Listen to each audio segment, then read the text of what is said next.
Planning, SPH 5223. So among the lecture topics for that course is HPSR, Health Policies and Systems Research, and also translating policies, research into policy.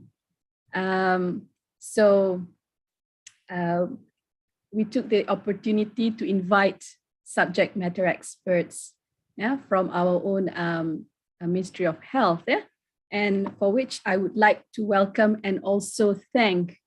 My greatest gratitude goes to Dr. Sondi Sararax, who is also in the audience today. Dr. Sondi, for your information, yes, students, she is the director of the Institute for Health Systems Research, National Institute of Health, Ministry of Health, Malaysia. So our utmost gratitude to her, for Dr. Sondi for allowing this session, enabling this session to take place. So Dr. Sondi has appointed Dr. Kalvina and also Puan Azmiah to give us 2 lectures today, each of about 1 hour duration. So the first lecture will be given by, presented by Dr. Kalvina.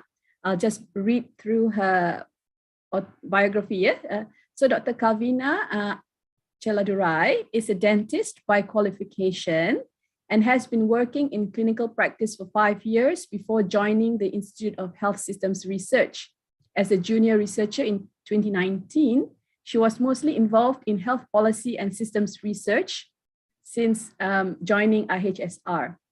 Her interest in health policy and system research started with her involvement in the research project called Accelerating the Development of Health Policy and Systems Research Capacity in the Western Pacific region for health system strengthening. For the purpose of HPSR project, she has attended a short course given by the London School of Hygiene and Tropical Medicine, and subsequently has been sharing her skills and knowledge in this type of research through various platforms, including workshops, symposium, etc. She was also involved in a few qualitative research projects and has developed interest in qualitative methodology, currently exploring systems thinking as a tool in HPSR methodology as well. So without further ado, I would like to invite Dr. Kalvina to present her lecture. Over to you, Dr. Kalvina. Thank you. Thank you, Dr. Aidarina. Thank you for the very brief introduction and a very welcoming morning this morning. So a very good morning to everyone. So I can see about 60 participants have joined our lecture here. So like how Dr. Aidarina said earlier, it was supposed to be only a lecture for master students. So now it's going live on YouTube and about more participants are joining us. So, okay, again, a very good morning. Selamat berpuasa. Happy Friday, the last day of the week. Okay. So I would like to talk about health policy and systems research. So according to you all heard Dr. Aida's, my short biography, I am actually just very young into HPSR. Plus my background was a dental officer. So yes, so I was involved in HPSR after entering IHSR. So that's when I learned. So based on my experience, when we were in clinical operations, we don't really care about what is happening to the health systems. So when we actually come into research, when we learn about health systems, that's when we know how we fit into the health system. So this is the kind of awareness that I think every people in the health system should be aware of, how the health system functions, how we can contribute to the health system, all that. So this awareness came to me once I came to IHSR and once I was involved in HPSR project. So for the short course that I did we gained from the London School of Hygiene and Tropical Medicine, it's a course embedded into the research project. So that's when London School came and taught us about HPSR. So when we get opinions or views or knowledge from the other side of the world, from people from multiple perspectives from the other side of the world, like especially from UK and all that. So their experience is they say that we should involve multi-diverse people, multi-diverse personnel into a research, into getting to a better health system strengthening. And they encourage social science practitioners to be involved in health systems. So that one we will talk about it further. So for today, this is just I would like to share my screen first.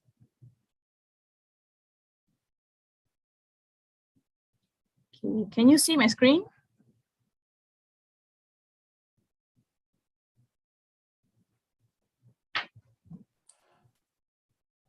Not yet.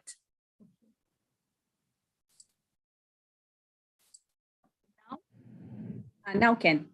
Okay. So what appears on the screen? Is it my title slide or my notes? Yes, your title slides, no notes. Okay.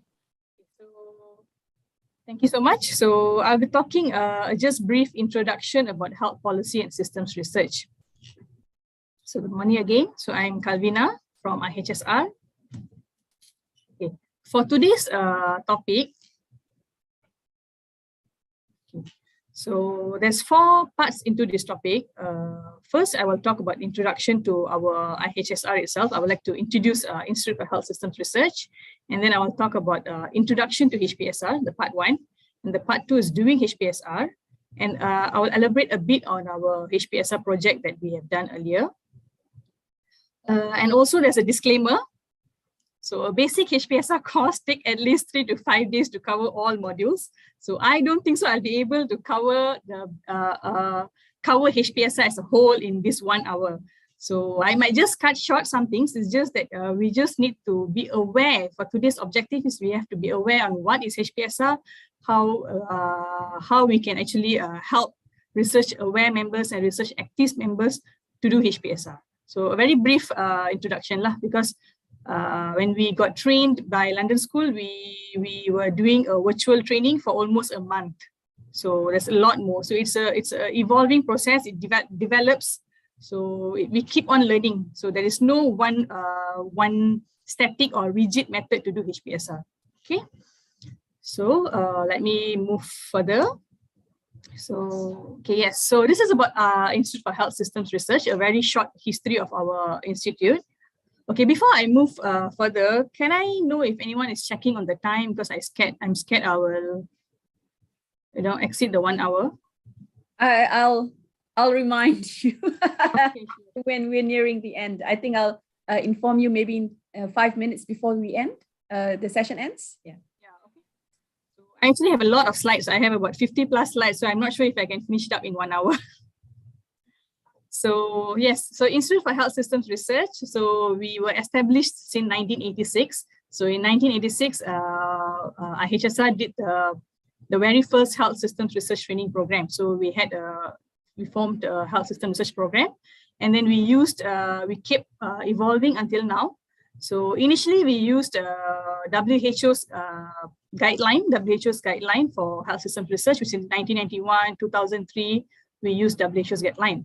So in 2012, the term called as health policy and systems research was developed. So we used their health policy and system research guideline, which were developed by Alliance for HPSR and WHO. They developed this guideline. So we used this guideline to train people in HPSR. So moving forward, in 2017, IHSR was involved in a research project, as we said just now, accelerating the capacity for HPSR in Western Pacific region. So in 2017, we were involved in this project. So this project was actually collaboration with international bodies. So first of all, we have London School of Hygiene Tropical Medicine. We had University of Manila, Philippines. We had UNU IIGH, United Nations University IIGH, Malaysia. So we were involved in this project. The purpose of this project is to identify the capacity building in Malaysia, capacity in HPSR in Malaysia. What are the gaps of HPSR in Malaysia? So we did a few methods in this research. We did questionnaire surveys, online surveys, we did qualitative interviews, we did IDIs with policymakers, with healthcare providers, with public. So we have all these people, and then we gathered their data and to see how, where does Malaysia stand in HPSR, what our capacity, what our gaps, what our strengths, and all that. So from this analysis, we came up with a strategic plan on how to move further with HPSR in Malaysia. So I can't say HPSR in Malaysia because I'm sure when you go through later, I'm sure that everyone does health systems research, university or KKM or district hospitals or anyone, you know, JKN or what, they all do health systems research. So I can't say it's HPSR Malaysia. I can't take the attribute as HPSR Malaysia. So what IHSR has planned to bring further HPSR in Malaysia. So we came up with a strategic plan and all that. And we also have, we are developing a module, a HPSR training module. So which will be finalized by end of this year. So this training module is also a part of the project. It's also an output of a project, of this project. So we will be doing, we will be developing a module in which this module can be used by trainers to train others to do HPSR. So basically today's slides, most of it come from this module. So we are also kind of using the topics from this module into this presentation, into this lecture today lah. So moving forward, IHSR was actually just a division under IKU initially, and then it became an institute. We were located in Bangsa initially, and then we moved to Setia Alam in 2013, if I'm not mistaken. And then now we are in NIH lah, in NIH since 2018 or 19, I'm not sure. So in NIH, we have 5 other sister institutes. We have IHM, we have IKU, IPTK, ICR, IMR. So we are research institutes under NIH, Malaysia, National Institute of Health Malaysia in Setia Alam. So that's a very brief introduction of IHSR and NIH. So it has been 3 decades now, since 1986 until 2022. We are still advocating for health systems research and health policy and systems research. So if you see here, we started with health systems research and just evolved to become health policy and systems research. So it's not new. HPSR is not new. We have been doing it since 1986. Okay, so moving forward, introduction to HPSR.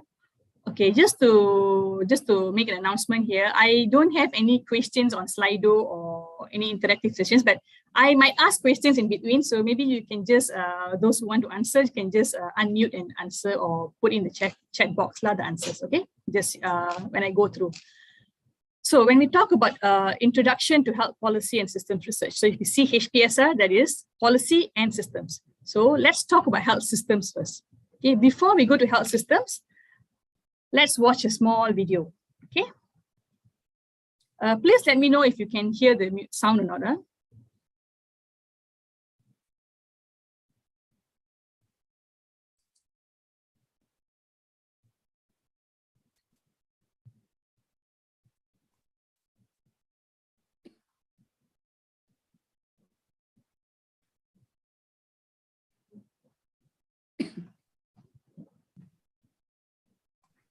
It's getting internet connection strong.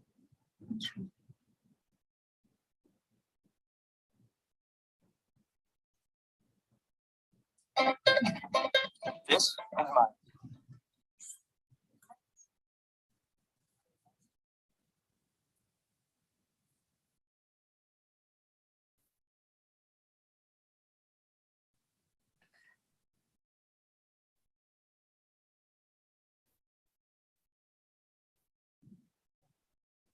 I think the sound is not on now. Just now it was briefly. We could hear some sound. No sound now. Huh?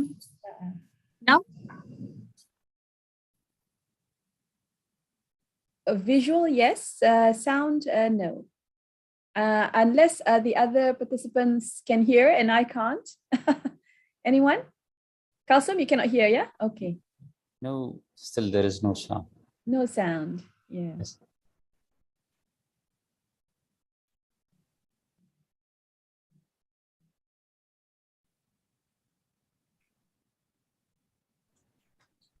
Doctor, you can It took a reshare local the clinic screen. to now provide we can hear. affordable prenatal care to Maya's Prenatal mother. care. Yeah. It took Maya's mother to plan for a healthy baby by sleeping under a bed net, taking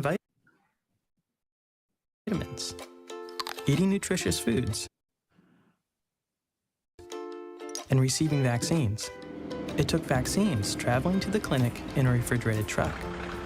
It took a lot to make Maya cry. But it wasn't just the clinic, it wasn't just the vitamins, or the nutritious foods, or the bed net, or the vaccines. It wasn't even the bar of soap. It was all of these pieces working together in a system, a health system, to deliver Maya into the hands of a trained health worker who helped her take her first breath and cry. Her first healthy, beautiful cry. So yeah, it's not easy to make a baby cry, but it's worth it. It's worth it to ensure that supplies move from the storage room in the city to the exam room in the country. It's worth it to make a hospital there into a clinic here. It's worth it to provide skilled care so that expecting mothers become excited mothers. And most of all, it's worth it to turn the sound of one crying baby into the sound of millions of crying babies. Millions of crying babies. That's the sound of knowledge, of resources, of people all working together to bring a good health system to life. Health systems create healthy futures where every baby grows up strong, goes to school, thrives, and makes their village, country, world a better place.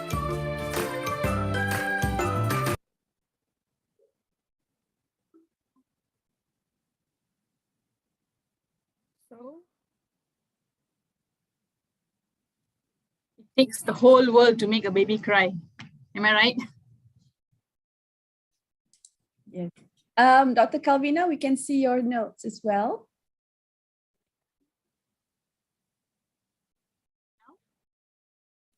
Okay. So, yeah, so it takes a whole world to make the baby cry. So that is health system. So if you see just now in the video previously, if I move forward, then it will, if I move backwards, it will come to the video again. So I'll just move to the next slide. So yes, so it's not only the doctor, it's not only the patient, it involves nutrition, it involves transport, it involves medical technology, it involves service delivery. So a lot of components that what is makes health systems, okay? So when you talk about system, what is systems? System is a part which is connected. So we have small parts connected to form a system, to form a element in a system. Like for a bicycle, if you see there is a lot of small parts, the pedal, the gears, the chains and all that, which forms a system, which forms a bicycle. So the parts that operate towards a purpose. So composed of self-regulating feedback cycles that sustain a system. So imagine if what happens if there is no one part in this bicycle, there is no, let's say there is no brake, there is no chain or whatever, the bicycle will not function, okay? With the current situation now, the bicycle laja, remember, there is no brake. So it happens when there is no brake in a bicycle, so it turns out to become bicycle laja, and bicycle laja becomes what? It causes accident. When it causes accident, people are involved, you know. So we see there is a connection in a system. So so what we have to learn here is there are multiple parts and these parts are connected. So there is a relationship in between these parts. So that is what is a system lah. Okay, that is about system. So when we talk about health systems, okay, what is health systems building blocks? So in 2007, WHO came up with building blocks with health systems framework.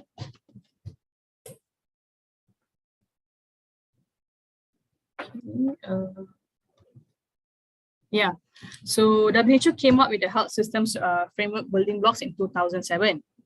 So it has excuse me, there's a technical error here.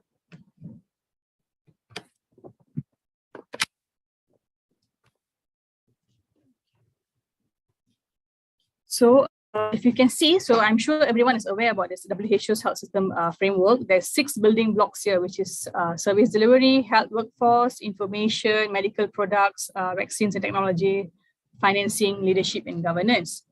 So these building blocks work to improve health, to improve the responsiveness, to give social and financial risk protection and improve efficiency in service delivery. So this WHO's health system framework has been used widely. Can you see my screen? I think there's a problem here. Oh, We can see the whole screen, but sometimes there's a gray bar appearing at the top of the screen. there.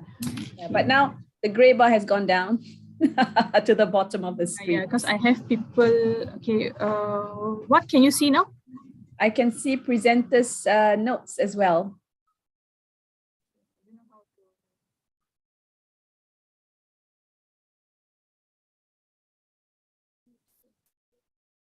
Use another laptop.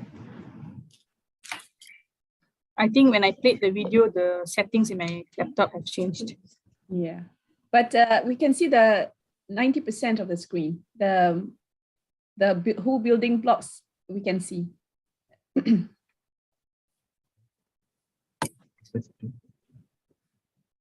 That's okay. So, okay, I'll just share.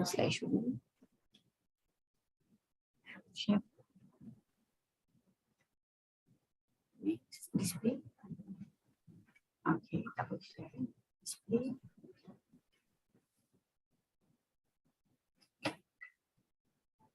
So Okay, click highlight. Okay. Click any show presenter.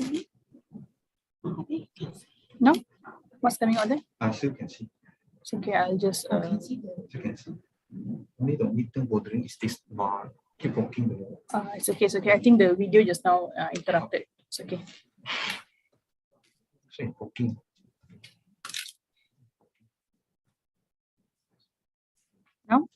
Now? Still walking. Still there. But you might just go ahead. Because it's not connecting. Okay, I don't know how to remove this gray bar from the screen. Yeah, I think it's okay. If we can't see any parts that's important, then we'll let you know just in case it blocks some other slide. But oh, it's gone now. So when we see this health system framework that came up by WHO in 2007, there is something lacking here. Anyone knows what is lacking around here? Anyone can answer what is lacking around here?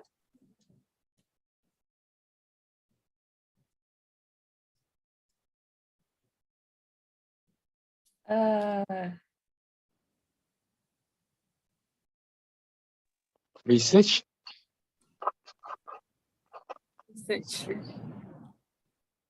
Okay, so anyone else, any other guesses? Anybody wants to answer? Is this framework perfect for the health systems to work? Missing leadership and governance.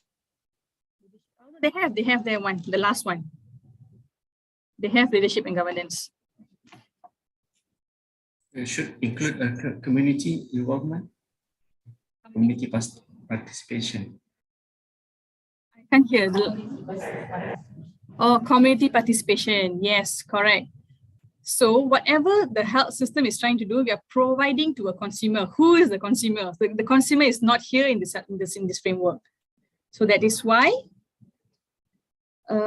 we came in 2009. There's a new framework. There's a new framework in which there is community, the people, the consumers of our health service, our health service delivery that we are giving. So the people connects to all the other 6 building blocks. So this health system building blocks, this framework is the new adapted version. of the WHO framework. So we have to be involved in the people. So when you talk about people, we all know when it comes to people, it becomes so complex. So many issues going around people, right? So people is the one we need to focus on. So people connects this 6 building blocks. So when it connects, so there is a relationship in all these building blocks that can provide a better health service delivery or better health system strengthening. So yes, okay. So when we talk about building blocks, when we talk about connections and all that, it becomes complex. So like even in human, right, when we are a single person, we will not have any problem. But we are in a relationship, then it's already become complex. We are dealing with another human, it becomes complex. So yes, in health systems, yes, we are dealing with 6 building blocks, and it's connected by a people, by the community. So it's very complex. So health system is very complex. So we have to understand how this health systems is being complex in order to solve issues of the health system. Okay, this framework was by Van Olman in 2010. This framework is about analyzing health systems to make them stronger. So this means that taking into account the important influence of the building blocks itself. So we see here, we see there is leadership and governance, there's resources, service delivery, and then this service delivery, it becomes an outcome to universal access coverage, quality of care, and it becomes a health goal, and it involves population. So how this health system actually works together. So there is connection between the blocks, between the system, between the level, and between the population. So there's a lot of interactions going on here. So we have to take into account the important influence that the factors within the health system and outside the health system. So it's not only, so when we want to achieve a health goal, it's not only the health systems punya factors that we have to consider. We also have to consider the external issues. Like previously, when we look at the baby crying, there's not only the doctor or the nurse and the patient. It also involves transportation, which is the external issue. It also involves knowledge. The patient needs to be educated about maternal health. It also involves financing. So all that is external issues. It's not the health systems issue. So we also have to consider the internal and external issues. Okay. And if you see here, for service delivery, so when you go focus on what is happening in the health system itself, for the service delivery to be productive, to be efficient, we need to be efficient to achieve our health outcomes. We need resources. Okay, we need resources. When there is resources, we need leadership and governance to run the resources. We need people ensuring there's enough resources for us, there's enough training for us, enough finance for us in order to give a better service delivery. So this better service delivery will give a better outcome. So there's involvement of leadership and governance. And all this involves population. So there's leadership, there's resources, there's service delivery, you can better care for the population. So this is how things work in a health system. Okay, outside the health system, like I said just now, what is important outside the health systems? So there is hygiene, there is sanitation, education, environment, finance, a lot of other things happening outside health system in which we also need to acknowledge them and put them in our mind when we're doing a health systems project or health systems research. So we have to identify the overall factors, the internal, external, what is happening inside, all the factors to understand the health systems complexity. Okay, so far good? Can I understand? Or am I talking very fast? Good. Crystal clear. Again, another illustration. I'm actually having difficulty here because I'm using 2 laptops. I don't know why my notes are not coming out in the screen here. So yeah, I'll be looking at different laptop. Okay, so just to illustrate further, the components and interactions of a health system. Okay, let's say now we have a patient who needs a medical care. So to get the care that he needs service delivery. He needs to be delivered. The service delivery need to be delivered to him. Either he gets the service delivery at home or he has to go to healthcare or a healthcare area or a hospital or a clinic, all that. So he needs to go to a healthcare management area. And then when he goes and seek care in the hospital, what is needed in the hospital? The hospital needs to be equipped for his diagnosis, like his imaging, for his pharmacy, for his labs and all that. So this is what happens in a hospital care system. This is just a minimum, a very small level, a hospital care system. So there's a lot of things going on here. The hospital can't function with all this, and the patient will not get a treatment with all this. So there's so many other elements. So apart from the hospital system, the patient also needs to have external factors like transportation. You see, having does the patient has transport to go to the health delivery place? Does the patient has what do you call this? Money, money to seek service, seek healthcare treatment? Does the patient has their own intention to go and seek for treatment, or the patient wants to do a traditional care medication? So when there's human, already got a lot of human factors involved there. So when there's already infrastructure, there's already a lot of infrastructure works going there. So we have to connect and relate all this into understanding the health systems complexity. Okay. So when we talk about health systems complexity or health system, there is a lot of levels of health systems. So when you talk about multi-levels of health system, we have macro level, we have micro level, and we have meso level. So when you talk about macro level is the bigger level in which the global or national level or domestic or country level health system. So that is macro level. When you talk about meso level, is the organization or local level. It's normally, if meso, it depends on the district hospitals or state Ministry of Health or district hospitals or state hospitals lah. And then micro level is the individual. Individual means individual as us lah, as us as a healthcare provider, us as a patient, or us as a citizen. So we have different levels of people in a health system. Okay, so when we say we have different levels of people in the health system,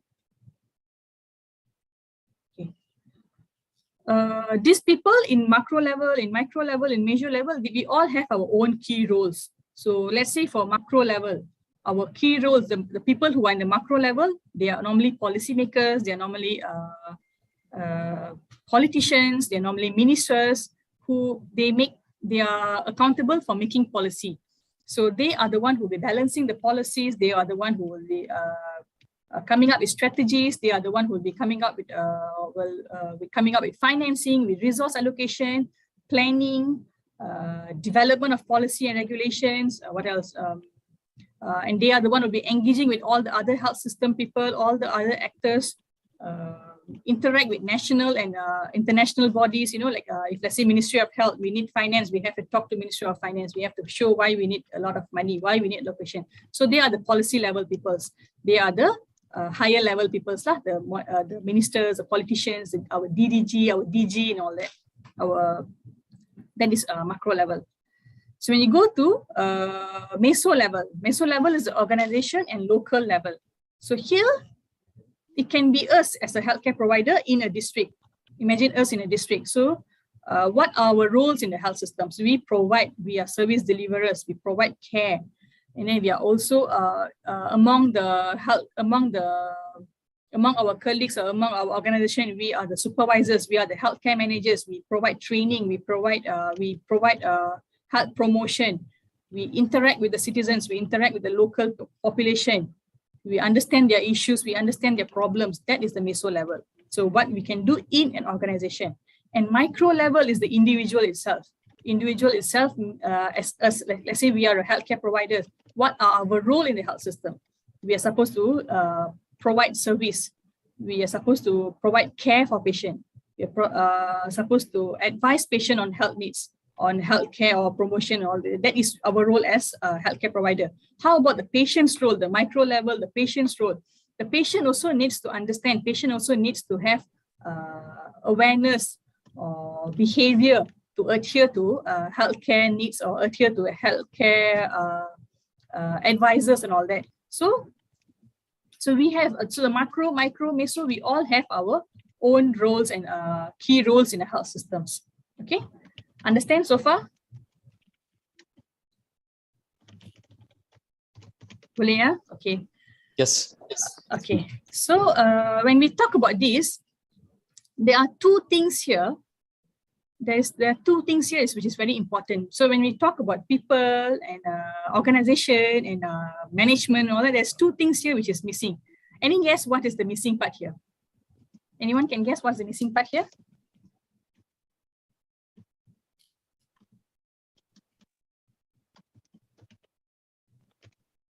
Okay, I think I have to move fast. It's already 9:30 plus, right? Okay, the missing part here is the hardware and the software.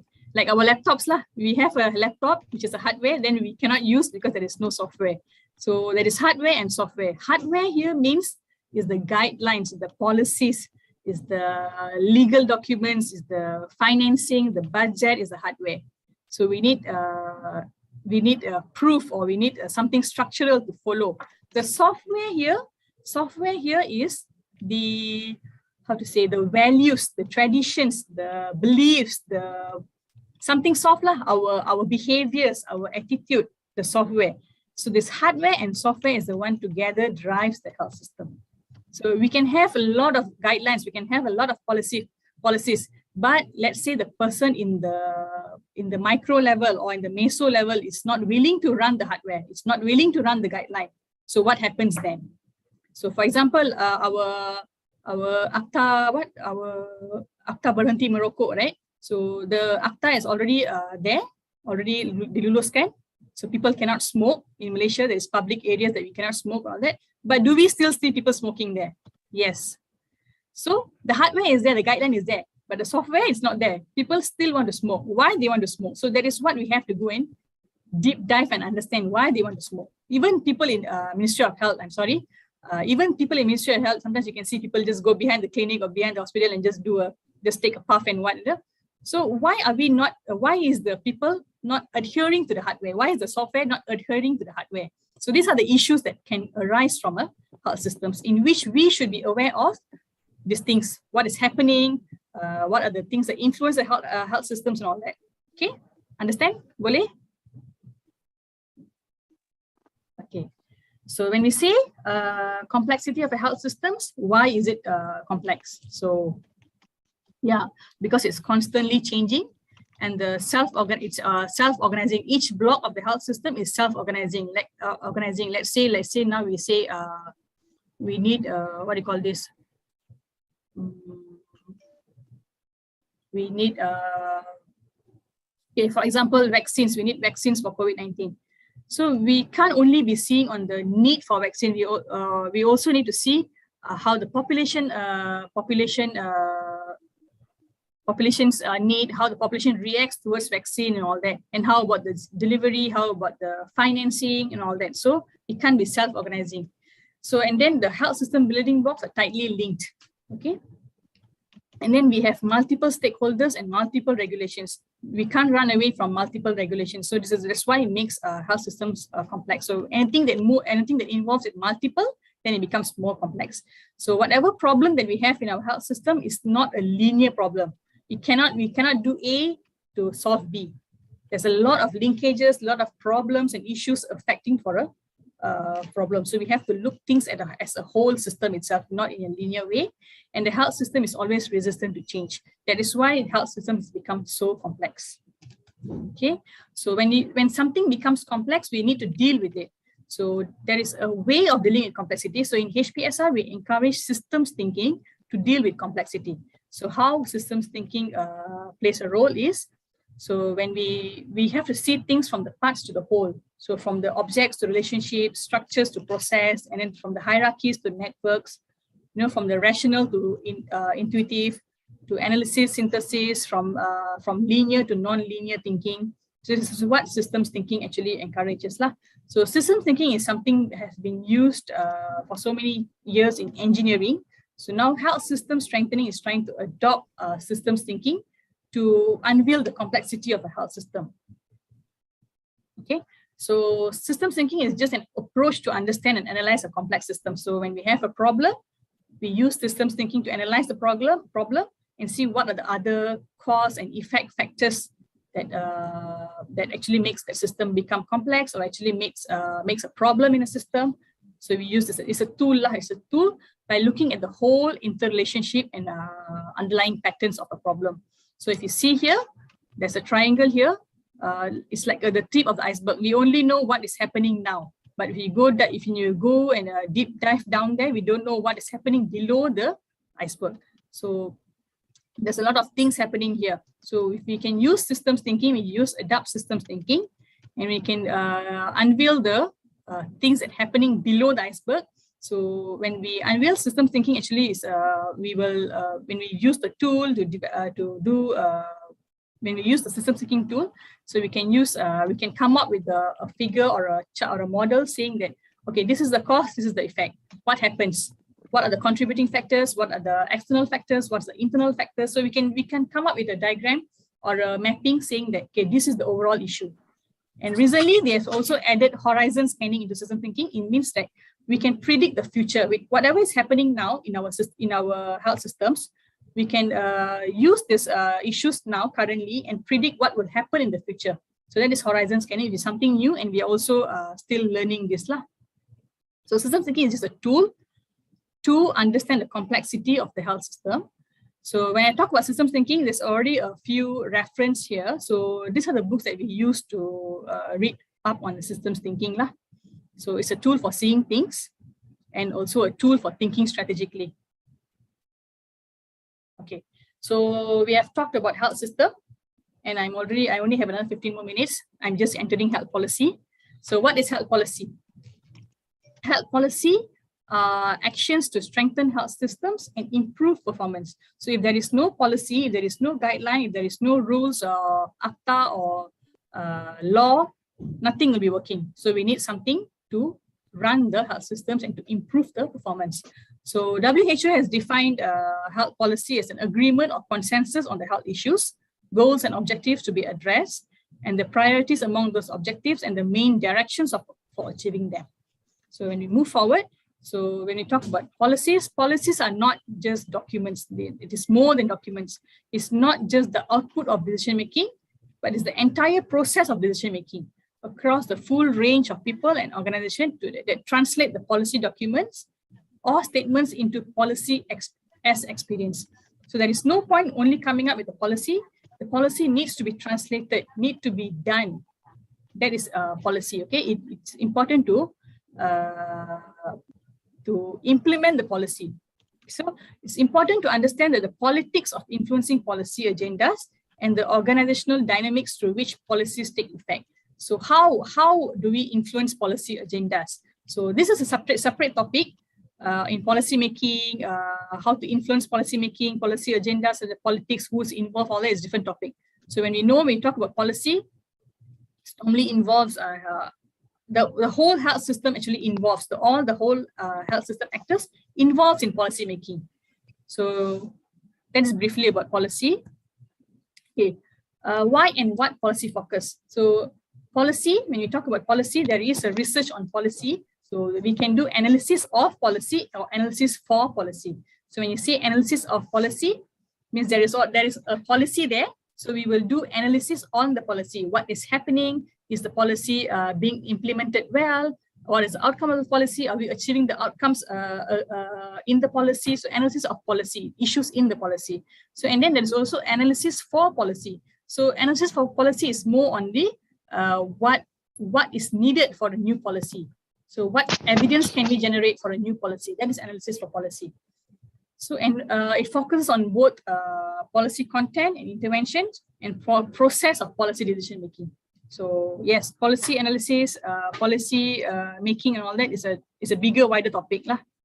So when you talk about health policy analysis, so when I say just now, there is two. One is analysis of policy and analysis for policy. So of policy is the policy is already there. So we have to think retrospectively, descriptively, explanatory. Okay, how many problems are defined? What are the policy formulated? How are the decisions made? How are the evaluation and the monitoring and evaluation of the policy? So you do something on the policy of the policy. So we'll see if you're doing analysis for policy, it's like looking forward, prospective.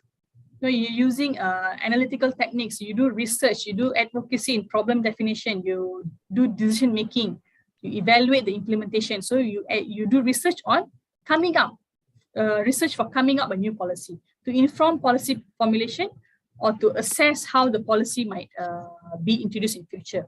So if analysis for policy is undertaken by interested parties. So again, here when you talk about policy, it's not something achievable in a short duration of time. It takes so long, many years to come up with a good policy. So that is when we do research, that is when we do health policy and systems research to come up with a new policy, to generate new evidence for the new policy. So when you talk about health policy, so it's like health systems, and then issues in health systems, will have a need for health policy and system research. The evidence from health policy and system research will attribute for the policy making. So it's a long process, it will take years, many years for a new policy to come out. So but somehow the starting point is the complexity of health system, issues in health system. Okay, understand? Faham? Am I going very fast?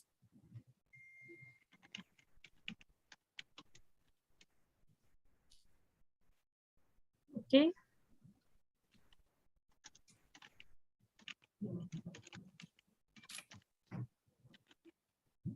Yeah. Okay. So now talking about HPSR, so we already talked about health system, we already talked about health policy, talking about HPSR. Okay, what is HPSR? So this is the meaning by, this is the definition given by Alliance for Health Policy and Systems Research. So HPSR seeks to understand and improve how societies organize themselves in achieving a collective health goal. Okay, how societies arrange themselves to achieve collective health goals. And how different actors interact in the policy and implementation process to contribute to policy outcomes. So if you see here, how societies and different actors in the health system contribute to policy outcomes. So when I say different actors, it can be the public, it can be patients, it can be us, healthcare providers, healthcare managers, health organizations, NGO, politicians, private organization, trade unions, research groups, everyone. The one I said is on the micro, meso, and macro level, everyone is involved in the policy outcome. Okay, and HPSR is interdisciplinary. So it has a blend of economics, sociology, anthropology, political science, public health, and epidemiology. So it's it's interdisciplinary and multidisciplinary. So we need people from all this background to actually come up with a HPSR issue or a project to help in promoting health system strengthening. So all these actors, they have to adapt to health systems and health policy, and we see how health policy can help improve health system and how also health system can contribute to the health policy. Okay. So that is a brief introduction about HPSR. So again, this is just introduction about, just a brief definition of HPSR. So we always have to remember about the interdisciplinary thing. So we can't work things in a single discipline, you know. We have to involve many other people to draw a comprehensive picture of how health systems respond to health policies. So what HPSR is? HPSR is distinguished by the issues and questions considered, not by disciplinary base. So that's why I say it's now we have to focus on the issue, what is happening on the ground. What is the issue happening in the health system? What is the issue? Let's say we're talking about organizational. What is the issue happening in that organization, in that community, in that clinic, or in that hospital, or in that village, something like that. So the research is focused on health services as well as promotion of health. So questions may be coming from various perspectives by those affected by the problem. So the concern normally is around the global or international issues as well as national and subnational issues. So the research can be done research of policy or for policy and addressing politics of health systems and health system services. So yes, we need to promote something to influence policy. So when we do a research, we need to consider about how can we generate this evidence to change or to make a better policy. Okay, what HPSR is not? HPSR is not basic scientific research on any new pharmaceutical products or medical technologies. It's not assessing the clinical efficacy or effectiveness of treatment. It's not the measurement of population health profiles or patterns. Okay. Okay, when you talk about HPSR, what are the nature, scope, and boundaries? Okay, is the gray bar still there? Still there. Okay.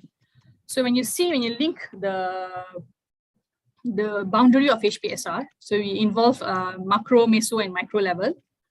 So if you see the circle actually interacts with social science, with public health research, with clinical and behavioral research, but it doesn't interact with biomedical research. So it's not biomedical research. So when we say clinical and behavioral, it may involve clinical means something to do with, it's a bit of clinical and behavioral. It's not fully clinical. That's why there's behavior there. So maybe there is a clinical research, but there's behavior component in it. So then we can consider it as HPSR. Public health research. Okay, what the public need, what are the populations need? Public health research. Then social science. So you see, all this is actually involved more towards population, more towards people, public issues on the ground.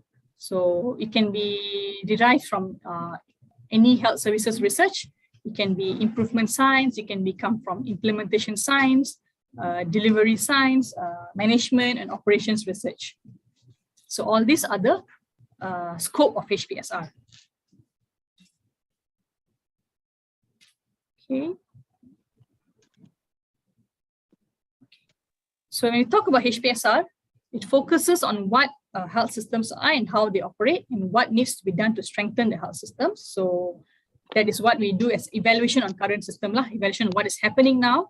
So, and then there's also evaluation of the process of policy making. So that is when we ask questions like how to influence policy agendas and how to develop and implement such actions. So yes, there's evaluation of the current system and evaluation of the process of policy making. So what is happening now and what can be changed in the future. Okay, that is what HPSR wants to focus on. So the scope of HPSR, as I said just now, let's say we will not look at an issue as a specific issue response. We will look at it as a health systems response.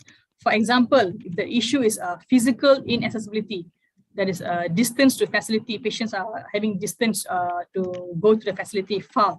So if you look at the issue, we need to go and do outreach for focal disease. So the clinic will just plan to go for an outreach to make people to be accessible to the facility.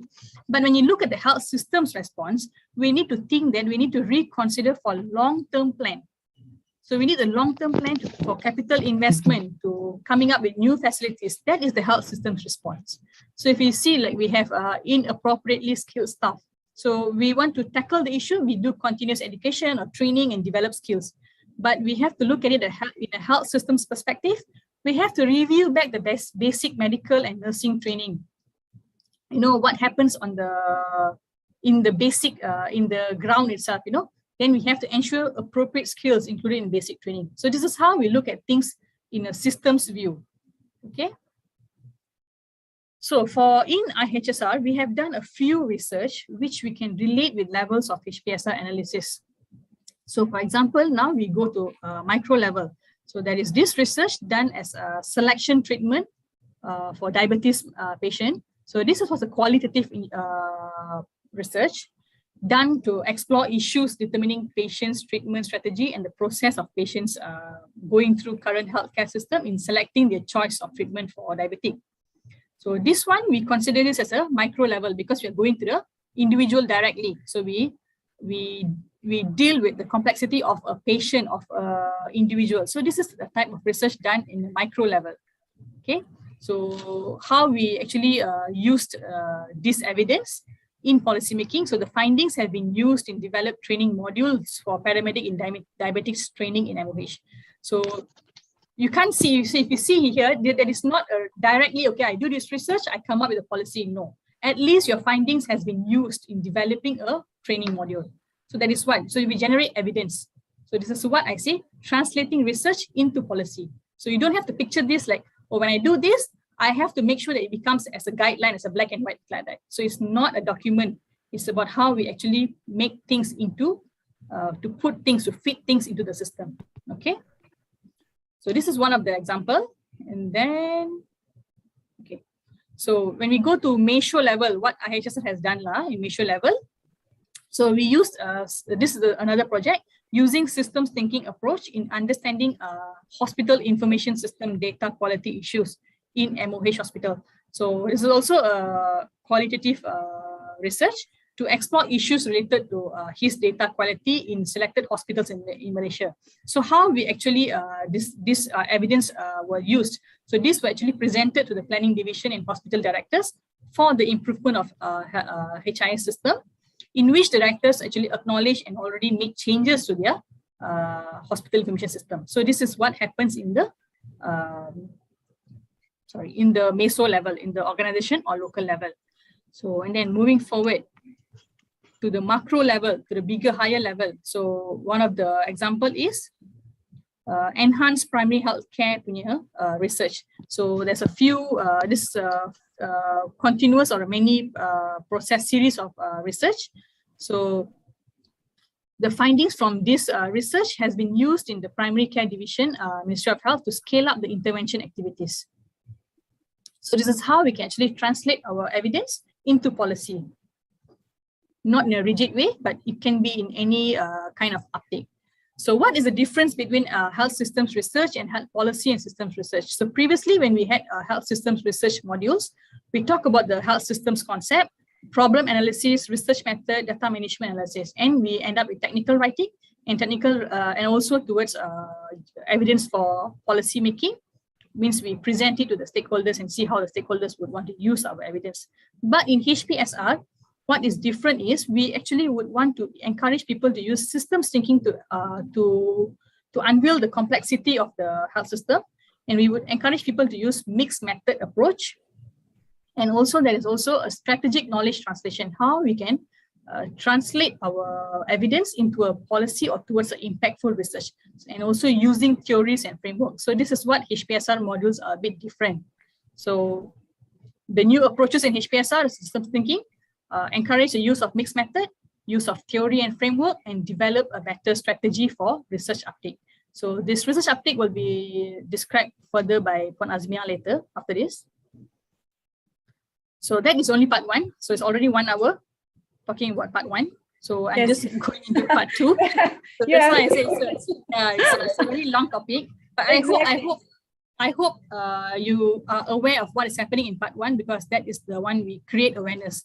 In this part two, when it's doing HPSR, is we have to get our hands dirty. We have to do it. That's when we can understand. Okay, all good. I'm sorry, I can't look at the chat now because I'm running out of time. It's okay. Go for it. Go for it. So, ada soalan, but we'll take it later lah kot. Because the questions are a bit generic. So okay. In the interest but doing HPSR ni, yes, it's not a theory learning. We have to do it, then we can understand lah. So what are the parts in doing HPSR? So actually we have 4 sections in doing HPSR. So the first one is to identify the research focus and question, and you design the study, and you ensure research quality and rigor, and applying ethical principle. If you look at people who are in overseas people, especially, they actually focus, they actually insist a lot on ethics and quality and rigor lah. So it's very important also. So 4 key steps. So number 1, identifying research focus and questions. So again, it starts with the topic or problem rather than the method. So normally when you talk about research, people will ask, okay, can this method be used for this title? So we don't really talk on the method. We first identify the topic, identify the issue, identify the problem, what is happening. Okay, it's normally policy relevant, and it's normally real world, what is happening on the ground, what is happening with the health systems on the ground. So we find the issue and problem. So how to find the issue and problem? We have stakeholder engagements. That's why in HPSR, we actually encourage many stakeholder engagements. So we network with the policy actors and researchers. So when we talk about stakeholder here, we as researchers, normally we only think about the stakeholder who are above us, who are actually funding us or actually giving us instructions to do this kind of research and all that. But we don't consider the stakeholders who are our consumers, our healthcare systems consumers, who are our public, our people. So we don't really ask them what is their issues. So I think we should also involve people or the public as our stakeholder. So that's very important in HPSR because we are going to the real world issue, real world problem. So yeah, stakeholder engagement, networking with policy actors and researchers. So what we encourage here is to have your stakeholder involved in your project also. So it's better for a uptake later. So if you're, when you have your stakeholders involved in your research project, or at least they can be your advisory members or what, so we can get their buy-in. So that is one of the techniques that we learn. So involvement of stakeholder. So then we have to recognize multiple perspectives and values because health system is so complex. You can't do things in one way, in a linear way. So we need multiple perspectives and values. So again, understanding health systems and issues, identifying the gap, setting the concept, and then you formulate HPSR question. So creative thinking to identify new areas of work, exploring relevant theory and conceptual understanding, and conducting literature search. So from all these ways, you can gain a research question or a research objective lah. Okay, then time's up. Designing HPSR study. Can I still proceed or how, Doctor? Yes, you can, please.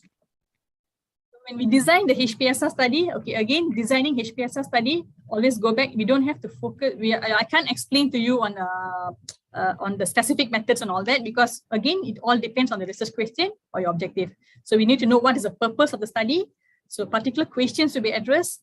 So then we plan our strategy for data collection, analysis, and then sampling strategy. What are the theory to be used? And again, there is no single methodological gold standard. So there's a lot of range of study design or research strategies depending on the purpose and question. And again, we have to consider the complexity of a health system. So when you talk about designing study, we'll talk a bit on the two types of people or two types of paradigms of knowledge, which is the positivism and the relativism. So to cut things short, positivism means a person who always think things in a quantitative way. Relativism is thinking things in a qualitative way. So if normally the positivism is normally they have single reality compared to the relativism with multiple reality. So the positivism normally take things as observable and measurable, while the relativism will look at things as a social construction.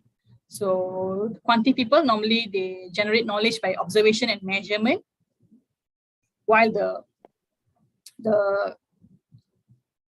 relativism is normally on facts lah, what is happening, or interpretations created in interaction between researcher and respondents.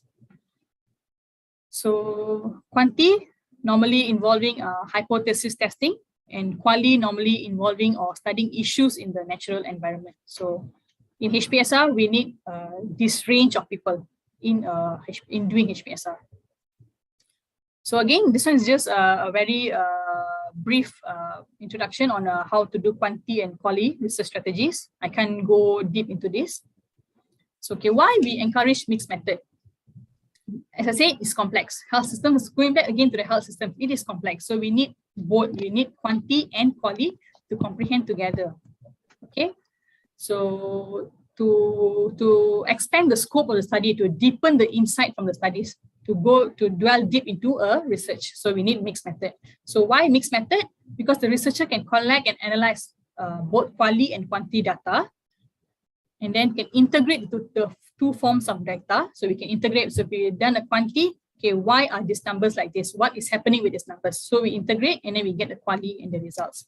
So we can organize the procedures into specific research design and conduct the study. And then we can frame these procedures within theory and philosophy. So advantages of using mixed method is for triangulation. We can triangulate the data across, so we can provide more evidence, and it's complementarity. So we can actually the quanti can actually harness the strength of the weakness of the quali. The quali can harness the weakness of the quanti. Actually comprehend each other lah, the quanti and quali punya results. Okay, development, we guides the development of an inquiry by identifying sample, data collection, data analysis needs. Means by using mixed method, we can actually use it to develop further question guide or further data collection method, a further sample size, you know. Then it's also new knowledge, offers new insights that go beyond separate quanti and quali. So normally when you do a research, if it's quanti based, we only analyze it in the quanti and then we only discuss it in the quanti way. We don't use the quali to gain new knowledge. So in here, when you use mixed method, we actually have two perspectives, the quanti and quali, and gaining new knowledge. So yes, we have multiple views, multiple paradigms, and also at the end of the day, we can have multiple publications. So that's why we use, we encourage people to use mixed method design in HPSR research. So yes, this is just a brief understanding on how mixed method research designs are done. So we have 6 ways. So however, also it's about quali and quanti. Either you do it together or do it one after one, or you do it before, after, then, or within lah. So just briefly. So, after mixed method, so there's also another new thing in HPSR. It's about using theory and conceptual framework in HPSR. So we always use theory to address the complex phenomena of what is happening in a health system. So theory should play an important role within all HPSR. So we describe and explain what is going on. So using a theory, you describe and explain what is going on. You generate hypotheses by using a theory, and you see the dimensions of phenomena that needs to be explored. So when there is a theory, you know how to move forward. And by using conceptual framework. So this framework actually is guiding our study design, identifying relevant concepts or variables, issues, and guide selection of samples. So different disciplines have different tools. So that's why we also encourage using theory and conceptual framework in HPSR. This is just as a guidance for us to see how deep the issue is, you know, to see what can be done, you know, by looking at what has happened. Okay, then from research question to study design. So this is also like how we can use the questions and come up with study design examples. So maybe this one later I can share with Doctor. We can just as a reading purpose lah. So then the third factor here, after we have done, after we have identified the question, after we have designed our study, we have to always ensure research quality and rigor. So this is not only in HPSR, I think in any other research also, there's always a quality and rigor. So if you look at the quanti part, normally the quality and rigor, we will check on the validity, reliability, careful study design, tool development, data collection, statistical analysis. Whereas in the quali, we will talk about the trustworthiness of the data, the credibility, the transferability, dependability, and confirmability of the quali analysis. So again, this is just the criteria that we need to checklist before on checking our research quality and rigor lah. Okay, then yes. So the last part is applying ethical principles. So now we have came to a conclusion saying that health policy system research involves people. Yes, involves people.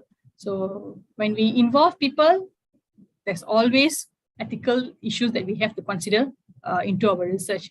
So the 3 main concepts on ethical issues: respect the people and community, beneficence, and justice. So these are the 3 things that we need to ensure when doing a HPSR project, especially involving people lah. Okay, so what are the researchers' responsibility when you're conducting a HPSR research? So again, protection of the research participants. So make sure the research is scientifically and methodologically sound. Conduct the research according to the protocol. Okay, declare conflict of interest. Conduct the research with integrity, respect, compassion, professionalism, and sensitivity. So researchers should not be paid for conducting a study. And also compliance with the ethics committee requirements lah. So if it's university, then we follow the university ethics committee. So I think this one is normally it's a general ethical issues when conducting a research. So it's very important. So yeah, I think that's all from me. So yes, take home message. Health systems is a complex system. So by doing HPSR, we will be able to generate and apply evidence to support efforts to strengthen the health system. So HPSR is an ongoing, evolving process. So we need to keep learning and doing it to develop a competency in HPSR. So HPSR overall is important for both research aware and research active. So when I say why I say research aware and research active here, research aware, people here now, the audience here, your UPM students, UPM master students, the graduates and all that, you will be research aware. You will be the one coming out later to the Ministry of Health. You will be being the policymakers. You are the one will be doing implementing policies and being supervisors, in the macro management level. So yes, we should be aware of importance of HPSR, importance of health systems complexity.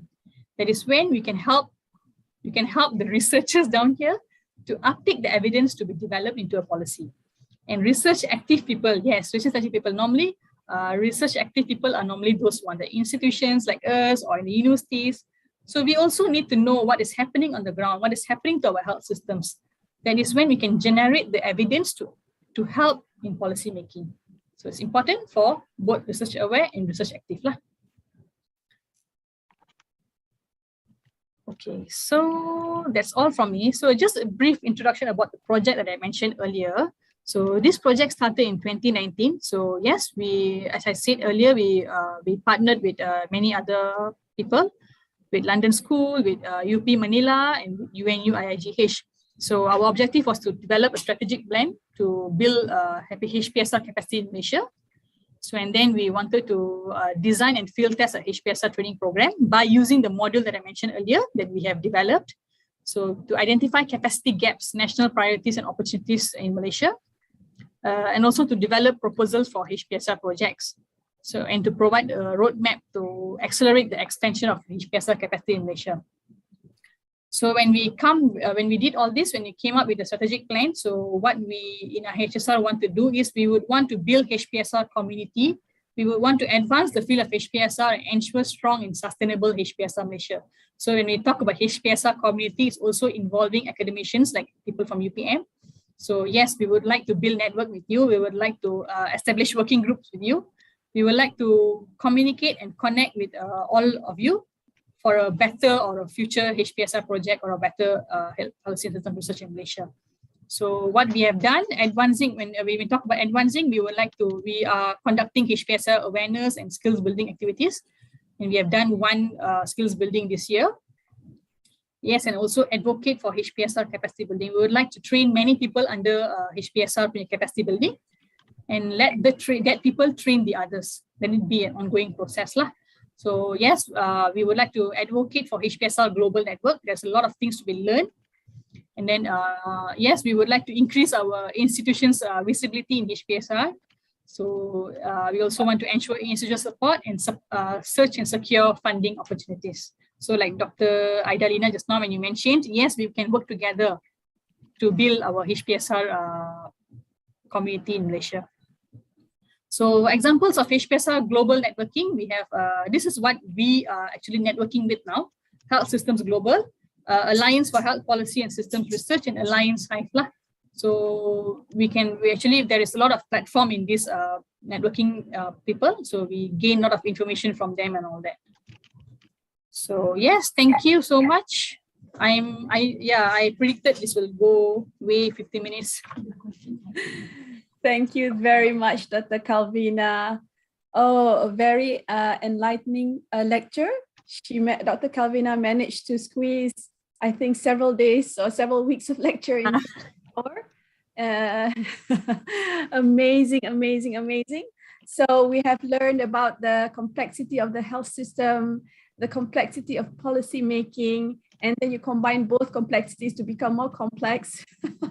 But nonetheless, it is a very important aspect in healthcare. Those of you, especially those in the MPH and DRPH courses, you in the future you will be in the top management of the ministry or the organizations that you need to know about HPSR and its relevance in our health system.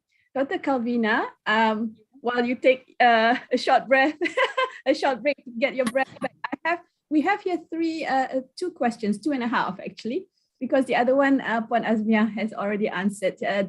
the participant wanted to have a copy of the slides. So it was said here that you will provide the slides, yeah? Hopefully that will be the case. I have a question from Joseph. He wants to know, who should we contact for research consultation or collaboration or assistance on HPSR at IHSR?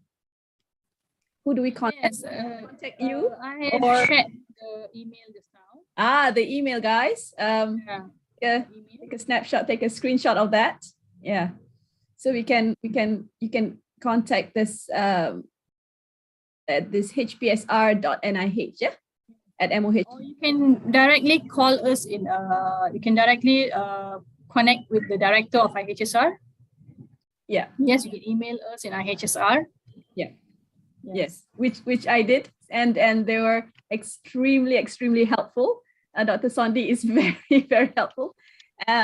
So we have another question from Kalsum. Hi, Dr. Kalvina. Thank you for the wonderful talk. Looking at the various scope of HPSR, can you share some tips on for academicians or students around how to identify relevant and impactful research in health policy? What scope? What kind of topics are we looking at if we intend to do a HPSR research? Yes, so yes, thank you for the question. So as I said just now, when we want to talk about the various scope of HPSR, it's going back to the what is the health systems issue there? What is the complex issue happening on the ground? Okay, so yes, we have to identify what is happening on the ground, and then we identify what are the questions from there. But if we want to talk about impactful research, I think Puan Azmiah will be able to answer after this. Even she said she has noted this question. She will help to understand or help to explain on how to do this impactful research in health policy. Okay? Okay. All right, cool. Another question. Continue. Oh, okay, sorry. That's another question from our student. Which type of analysis that IHSR is more focused on? Analysis for policy or of policy? And which one is more vital specifically in the health systems in Malaysia? That's from Farhana, our student. Okay, I think in IHSR, we do both. We do off policy and for policy. So yes, if it's off policy, there's more on, for example, currently that I'm working on is acceptability of an healthcare, of an health promotion activity. So that the promotion activity is already a policy. So how is it accepted by the community? So that is off policy. For policy, example is like, for policy. Okay, for policy, IHSR is also currently working with aging population. What are the policies or what are the issues that can be addressed for future aging population? So maybe that research can be for policy. So these are the examples of what IHSR is involved in. So it's equally important depending on the issue. Like go back to square one, look at the issue, and then decide whether it's off policy or for policy. I have another question here. I think Allah has raised his hand. Yes, Allah is our PhD student in the Kingdom of Saudi Arabia. Go ahead, Allah. Thank you, Doctor. Thank you, Dr. Kalvina, for the interesting presentation. If you allow me, I will elaborate more about the question related to the identifying the research question or focus. Do you have a specific priorities or research priorities once it's come to the health policy and system research, whether it is at the macro, meso, or micro level? And this will help in channeling the research effort toward more specific priority at the country level, actually. And the second question is how we ensure that the research is translated into practice. Do you have some insight in integrating research into practices? And thank you again. In IHSR, thank you again. In IHSR, normally the research that we do is normally looking back or using our health research priority area as a guide. So we have a health research priority for 5 years, right? So we use that priority area as a guide for us to conduct research. So we will not run away from this national health priority issues. That is number one. Number two, on the process of translating research into evidence will be elaborated further by my colleague after this. So the process on how we translate the research into evidence will be elaborated by her after this lah. Yes. Do I answer your question? Yes, thank you. Thank you, thank you. I have one last question, Dr. Kalvina. Say for example, Yes. In a research that you conduct, do you involve? Okay, we are all in the medical field. Do you involve, say, the economists or other field in that particular one research that you do for health in system? Yes, that is what HPSR also encourages. Thank you for Dr. Aidalina for actually identifying this.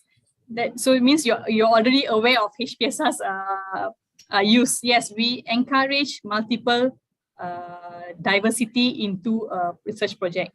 So yes, in IHSR, when we do research, we collaborate.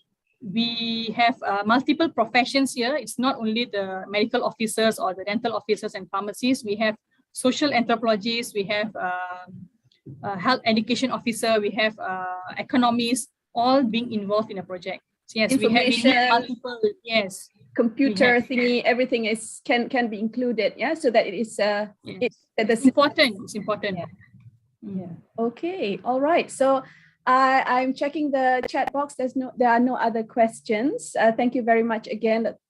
It was a very enlightening talk. Now, if you could unshare your slides, so we have a photo session. And Cik Mus, would you be able to make sure that somebody's taking the photos? Boleh. Yeah, hang on. How's the screen like? Is it okay? Because I can see Dr. Kalvina's photo picture. Are we having the whole board? Boleh? Nampak semua? Boleh. Okay. So cameras on, guys. Wake up. Those who have a bit drifted away a little bit there. Okay, so who's counting? Cik Mus, you nak kira? Saya ambilkan ya. Okay, stay. Stay. Ada banyak page ni saya buat. Ada banyak page, ada 4 pages. Okay, go for it. Kejap ya.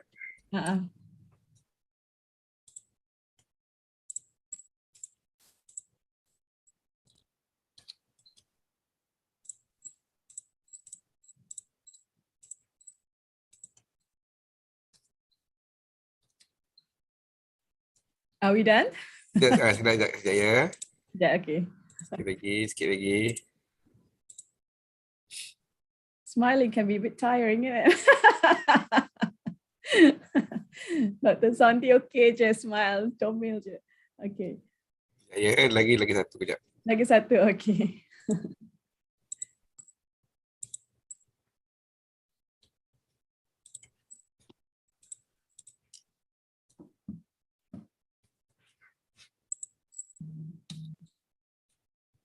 Okay.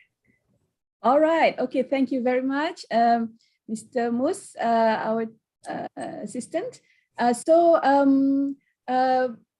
Can we take like a 5 minutes break? Is it okay, Puan Azmiah? Okay, you want to start? 5 minutes breather. I think it's fair to give people breaks. It's not good for health as well to sit for too long. Yes. Okay. So how many minutes would you like to have? 5, 10 minutes or less? Boleh dengar tak? Boleh dengar. I can hear you Boleh. loud here. Yeah. So it's now 10:20 on my clock. We start at 10:35. Tapi I pula yang tak boleh dengar. Oh, you Okay. can. All right. So I think it's we have to release people from sitting too long. It's not good for the health. So we come back after 7 minutes. 7 minutes. Okay, 10:30. 10:30-ish. What my time in this world is 10:35. Okay lah. Make it 10 minutes. Yeah, in 10 minutes time, we'll come back. So off you go, guys, and then we'll come back about 10 minutes time. Thank you. Okay. Thank you, Dr. Kalvina.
Okay, I think we shall get ready for the session number 2.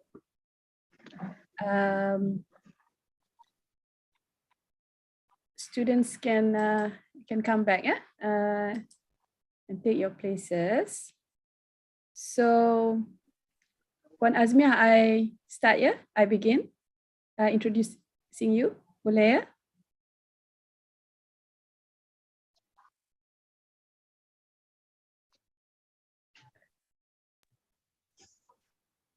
I don't see your face. Tak nak. Cannot see your face. There you are. Okay. All right. So kita mulai ya. Bismillahirrahmanirrahim. Welcome back, everybody. So we will go into our second session today. We are very fortunate to have with us Puan Nur Azmiah Zainuddin. She is a pharmacist at the Institute for Health Systems Research, MOH Malaysia, since 2009. Currently works at the Center for Health Policy Research. She graduated with a degree in pharmacy in 2001 and did her master's in pharmacy practice and graduated in 2016. Puan Azmiah has a special interest in pharmacy research and integration of pharmacy services in improving health outcomes. She is also experienced in qualitative research through her involvement in evaluating complex community intervention and public policy evaluation for NCD prevention. Her international collaborative work was with Joint Learning Network in assessing regulatory performance for private healthcare, among other things, and also in accelerating the development of health policy and systems research capacity in Western Pacific region for health system strengthening with London School of Hygiene and Tropical Medicine. Her current interest lies in knowledge translation, where evidence is filtered and amplified to nudge and influence different stakeholders for better change in practice and policy. So Puan, Nur Azmiah talking about translating research into policy. I think some of you have been asking about this previously. So without further ado, I would like to invite Puan Nur Azmiah to deliver her lecture. Thank you. Okay, thank you very much, Dr. Aidalina. Bismillahirrahmanirrahim. My name is Azmiah. Assalamualaikum warahmatullahi wabarakatuh, and very good morning, everyone. Thank you for giving this session to us, for sharing one of our interest area. We're not yet expert, but this is our interest area in our institute, Institute for Health System Research, NIH, Ministry of Health. So this topic, translating research into policy, also known as knowledge translation, is very important because by now we know it is not enough just to do research and publish. It must be translated and used to inform policy or change practice for improving our healthcare system. It is a very long journey, I would say, but we believe with knowledge translation skill, we could pave the way. And normally for this topic, we'll do very short lectures followed by games and presentations by the participants. So since we do this virtually, so I'll try to stay engaged with everyone. Jangan tidur. Please give your participations. I'll use Slido so that we can actually learn this topic from your own perspective. Because after all, why we actually do HPSR? And to recap what Kalvina said, HPSR is just about people, researcher working with other people, policymakers, decision makers, stakeholders for the well-being of people. For that's our ultimate goals. And why do we undertake HPSR? Because we want to produce evidence for informed decision making to strengthen our health system and achieve better health goals. So at the end of this lecture, we hope you'll be able to describe the concept of translating evidence into policy and practice, discuss the perspective of researcher and decision maker. This is very important. It's the learning by you. We're going to choose Slido in this, and then you know then you will be able to recognize the skill and what is actually needed for impacted research. And to do that, we'll divide basically this lecture into three parts. First, we talk about this evidence translation advocacy, where we learn the framework and the principles in KT, and also what are the challenges and strategies to improve the evidence uptake. So I would like to thank my mentors, Datuk Maimunah and Datuk Azman. So they were actually both a researcher, both our former director, and then become a policymaker as a DDG. And then they actually gave a lot of insight during their training with us. And thank you to my senior, Dr. Lolilan. She is a believer in this process and very persistent to see a KT platform built for NIH and also in our country. Sekurang-kurangnya sama ataupun lebih baik dari what she experienced in Canada. So also for our national alliance from Tun Razak School of Government, Uni Razak, to us orang yang lebih arif dalam public policy, even though we're doing health policy, but kita cannot lari from public policy. Thank you also for our international trainer, especially Prof. Susan Mayu from London School, Hygiene Tropical Medicine, who bring in different perspective when they train us, because they are all from social and political science. And There's also a various online platform where you can actually go. It's free online teaching for learning health policy and system research. From Africa is CHIPSA, Keystone, and also from India, and of course from WHO. There's an open learning network if you want to learn about HPSR, so you can also look there. So little bit of background. Why do we talk about policy over such? Policy must be based on evidence. So this is really come from evidence-based medicine, and evidence-based policy in health sector has drawn on that tradition, that you need to make decisions that are somehow based on empirical evidence. And we as researchers would consider research to be evidence, but we have to realize it's not the only evidence, and certainly it's not the only form of evidence that policymakers will use. So the other thing that has led to an increased interest in evidence-based policy is active health campaign movements, which have identified the fact that sometimes people are denied effective treatment because the evidence that is there is not listened to or acted upon by policymakers. So that happens, this health interest group have pushed this idea of evidence-based medicine for accountability in the evidence-based policy. And now we are in place where globally, there's a great recognition of the need for evidence-based policy, because the government need to be transparent and how they make difficult decisions, and about where to fund drugs and where to put resources. And the evidence base is considered help with this accountability and transparency. So that's my background. And of course, WHO is behind evidence-based policy as well as evidence-based medicines. So the former directors always says, scientifically excellent public health guidelines and other reliable information sit inert in the journals and databases, unless there is a political commitment to turn knowledge into action that will get results on the ground. So because policy making is not a linear process, we should know by now, it's not straightforward, it's complex. It's not the case that good evidence will simply turn into effective policy. There's a lot of steps in between. So that's what some of the theories help us to understand and allow us to start thinking about how we can then, based on that knowledge, how we can influence policy in a positive way for public health.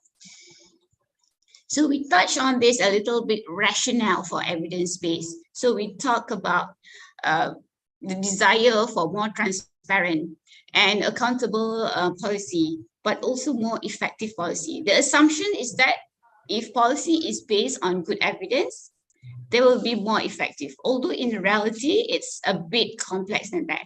And we talk about difficult decision having to be made and scarce resources having to be allocated in those decisions are based on good evidence. So you can use those resources more effectively and more efficiently. And because those decisions must be justified and accountable, this scientific evidence considered to be a good rationale of doing that.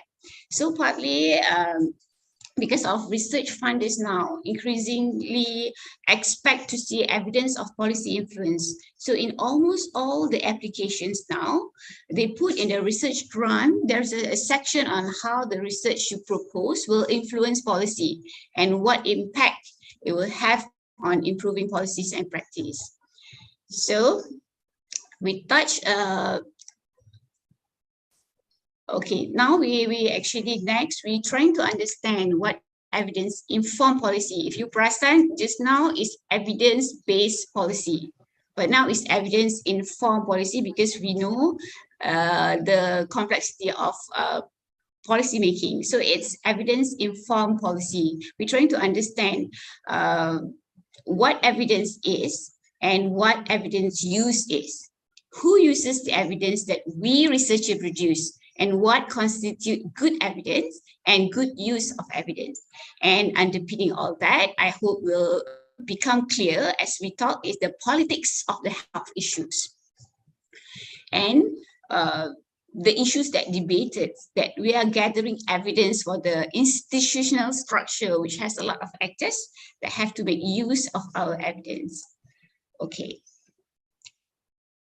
So if you can join me now, everyone, please go to the Slido and punch in what is the recent health policy that you are aware of. Can we do that? Students? Yes, sure, scanning the code. Scanning. Okay, awesome.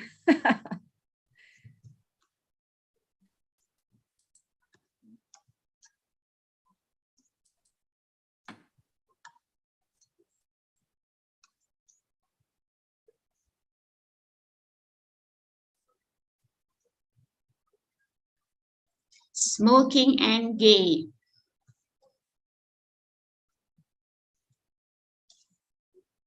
Good. Keep it coming.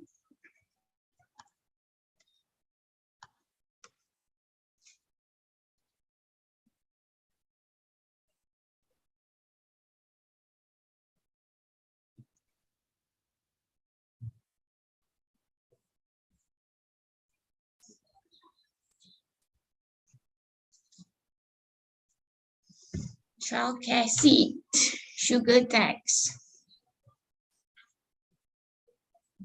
Thank you. Need to wear mask in public areas. COVID-19 vaccinations.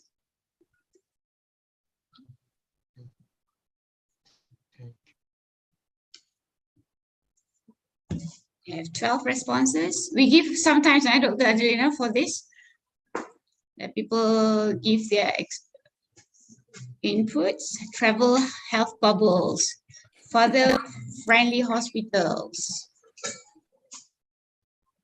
insurance coverage, mental health. What is it about mental health? Yeah? What is the policies regarding mental health? If somebody who put that can unmute and enlighten us.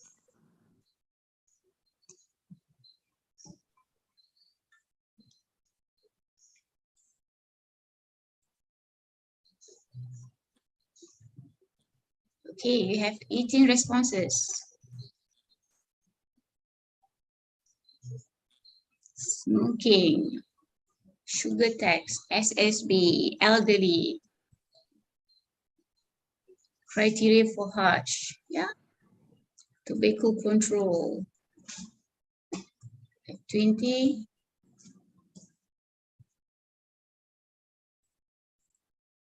Okay.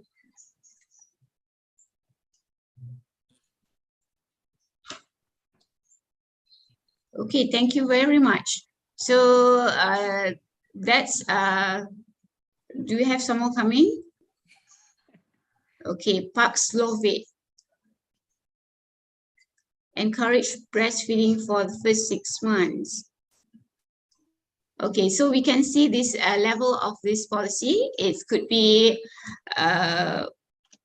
institutional, meso, and as well as macro level of policy decision. So for example, this is actually what I like to share is about the SSB, sugar substitute beverage. And we have this group of trainers from UPM. They are from School of Economy. So they were given the task by our Bahagian Pemakanan, Ministry of Health, to actually come out the efficient tax to give for combating obesity. So what they propose is 40 cents per 300 ml. But when the policy adopted, it's 40 cents per liter. So it's 80 cents difference from what the evidence shows for effective tax to prevent, hopefully the outcome later is the obesity. Okay. Okay, yeah.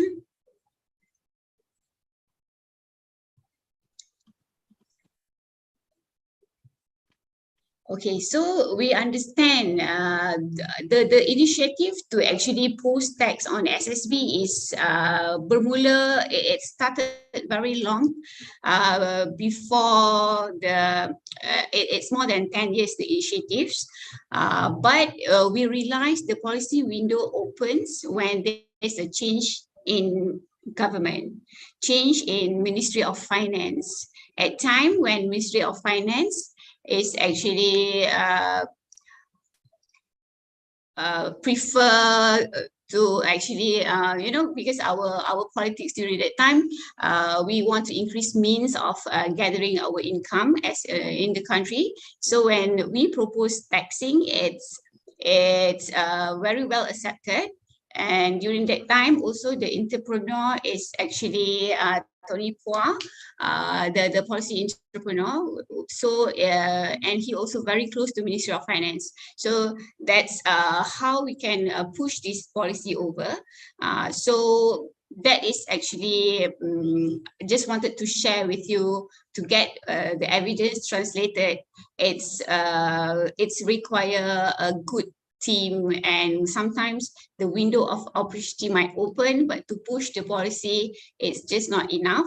It's require all the streams align, so that when the problem that have politically acceptable solutions, and the window, the push from the policy entrepreneur who has the resources, time and money to access the key decision makers and strategies for bargaining and communication, then it can get, the policy can get through.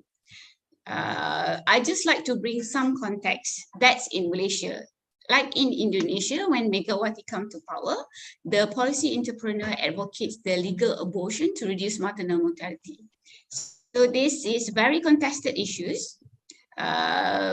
The stakeholders is various, you can imagine it's Indonesia, but with the policy theories, they actually can actually normalize this different stakeholders, and they can push through this evidence, this policy. So that is how actually information, about what information counts as evidence. We could consider empirical evidence, empirical research to be evidence, but we know there are different forms of data. There are big surveys, there are sophisticated modeling, there's data generated through randomized control trial, but this also generated evidence through social science and qualitative data. And not only that, independent academic produce, it's also people from think tanks, people from NGOs, and people from pharmaceutical companies. So we has to always actually advise these people who are going to use evidence. So make sure it's not biased. And we always know there's always a hierarchy of evidence that we're aware. We always say RCTs is always often to be the gold standard for clinical research. But for the example I gave you, is just now for the abortion, it's very contested health issues. It's no way RCT can give a good evidence. So therefore, all those things have elements to go beyond mortality, beyond clinical data. So it starts to bring in attitudes and opinions and beliefs and values, so that you can't measure those potential damages caused through randomized control trials or very clinical trials. You need social science to investigate that. So evidence in the social science is also a critical form of evidence that does need to be taken on board when we're making policy decision about public health. So policymaker has to decide how they use evidence, and sometimes they have to choose between different types of evidence. They are overwhelmed. So the evidence use is actually to another component that is very, very important for us to think through. So what is evidence-informed policy? Is an approach to help decision makers make well-informed decisions about policies and program by putting the best available evidence for policy development and implementation.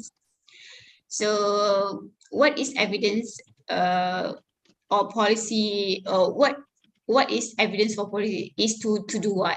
To actually confirm what we already know. Can I bring that law? To enrich our understanding, you all can see or not? To explain the complex issues, challenges, receive wisdom, and also to scope opportunity of change. And as much as we want evidence to be both rigor and also relevance to technical rigor and both policy relevance, we also must realize that there's no best single type of evidence. And so the way the debate is presented, the issues addressed is framed, we call policy framing, and how that define the terms of the debate by different actors. Different actors will give different frame of the issues, and those key values and ideologies can shape public debate as well as professional debate. And then when an understanding of that actors saying what power they have to influence the debate are critical on understanding how policy decision came to be made. And the bottom three, the roles of values and ideas, power and vested interest on how you frame issues and public opinion, those are critical to understand policy decision making. So this range of theories has been developed to try to help us more systematically understand and analyze and act on those complexity. So before we go to that, let do another round of engagement. This is quite long. It's going to have like 10 questions. So let's enjoy this process. Please punch in. How do you, I mean, now I understand most of your profession is student lah, but after this, when you finish, who are you? Who would you consider yourself? What is your profession?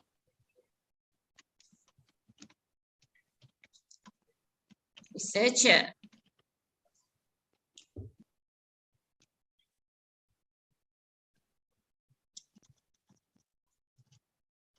Researcher, policy maker. Good. We have both policy maker and researcher. Public health specialist, public health practitioners, manager. All this. Okay. Public health specialist, policy maker. We have both people here. Health leader. Good. Pharmacist.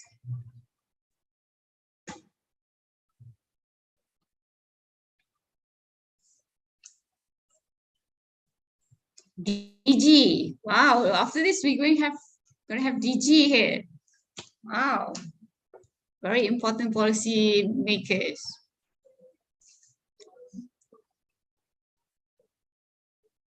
Okay, good. Keep it coming.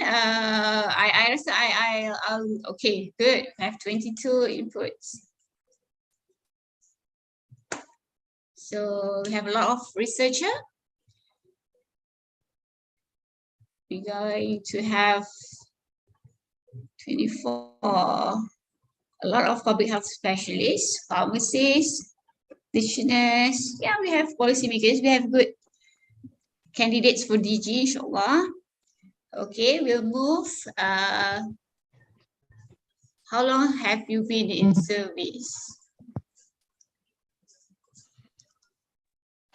You just take this row and multiply it by the total amount of rows.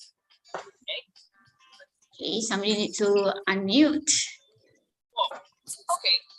It looks like there's 48,618 seats in this stadium. Yep, that's right. That's a lot of seats. Whoa! Somebody needs to mute their computer. Whoa! Baseball fields are so cool. Whoa, come here. That's a lot of grass. Whoa. I suggest the admin can just move. James, can you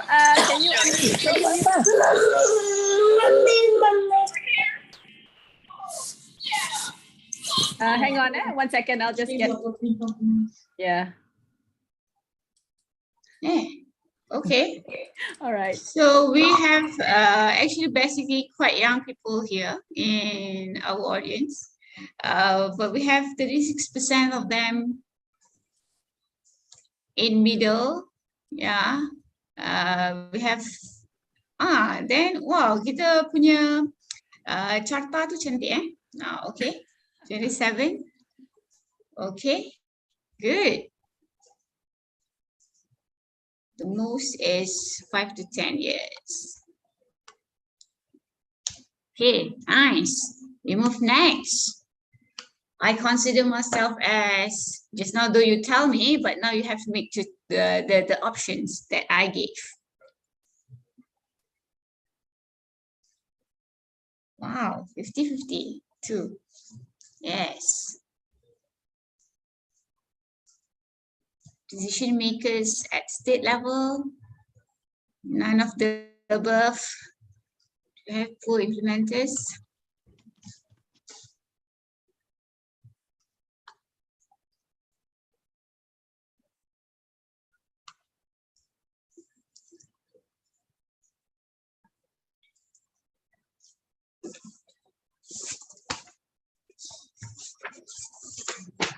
% in the rooms consider themselves as researcher.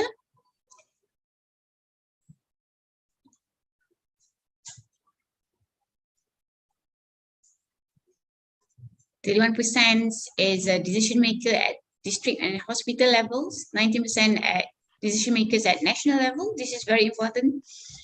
Pure implementers, we have 8% of them, and we also have who can't really consider themselves at any of the options. Never mind. Okay, we move. Thank you. Next, we move.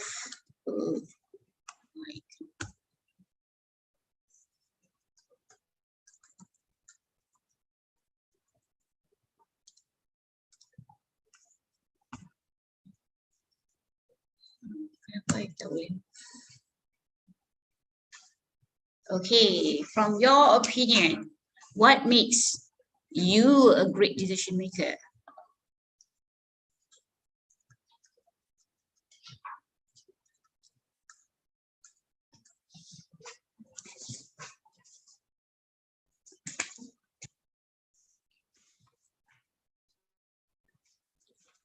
What makes you, wow, a great decision maker?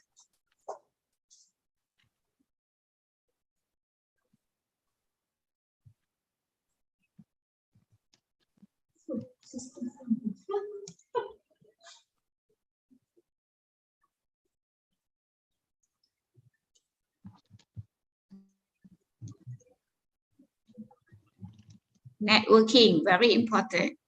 Flexibility, yes, that's the attitude. Rational and tolerance, yeah, good. Actually, I have slides on knowing your stakeholders, type of policymakers, whether they are quick sense, they are believers, but I'm afraid we can't do it now. Probably you've already learned about that, but it's good to know different types of policymakers. Continuous engagement with stakeholders in society, networking, yes, knowledge and experience, true, rational tolerance, flexibility, very objective.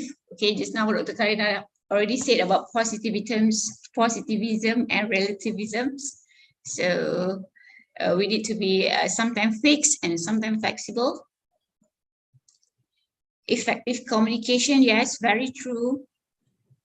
Problem solving, very good problem solver, I believe. Include all stakeholders. Okay, so we had to know, we all realized that evidence is very important and will make anyone will be as a great decision maker if you actually base on evidence and other things that you truly picked on. Okay, let's move.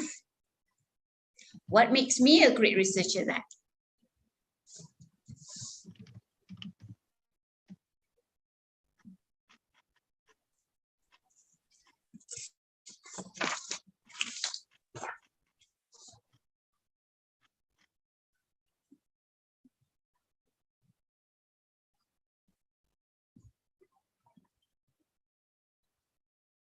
Persistent. Yes, you need to be persistent because sometimes your evidence is not. Yes, thank you. We will look into it and then you understand the nasib of your results.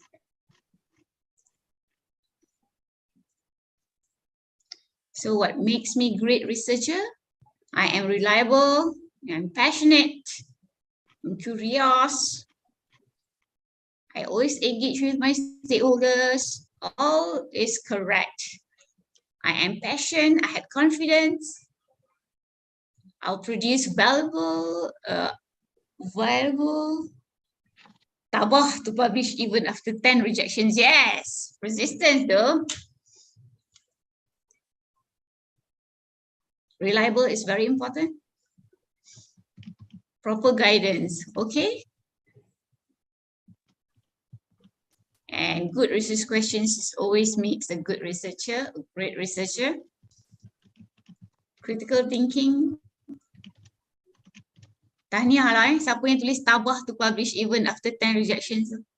But remember, is you don't stop just after publish. But it's important to publish. Because genius. And we love what I do. Yes.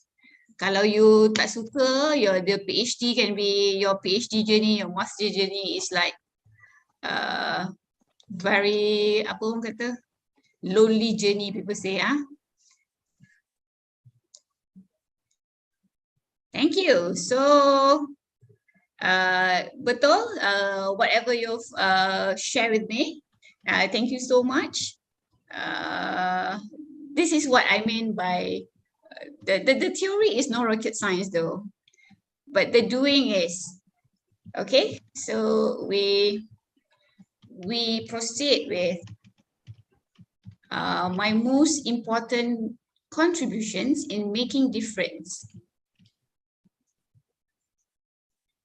Okay.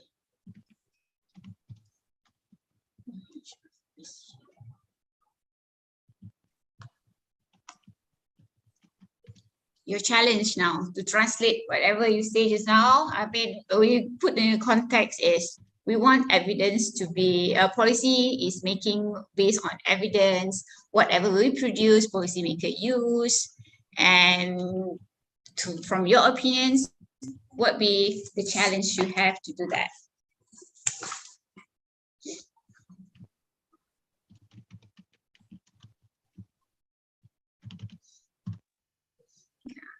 Maybe who the resistance here, maybe a resistance to change from policymaker.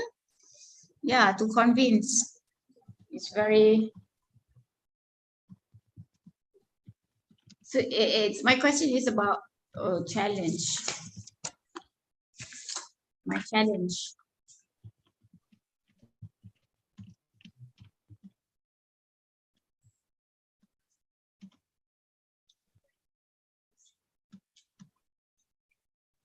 Resources, money, also resources.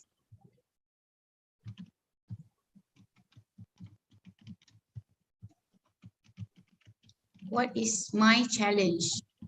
Healthcare is affordable. Is it? I hope people who put that means it's still about resources, money. My challenge. My challenge.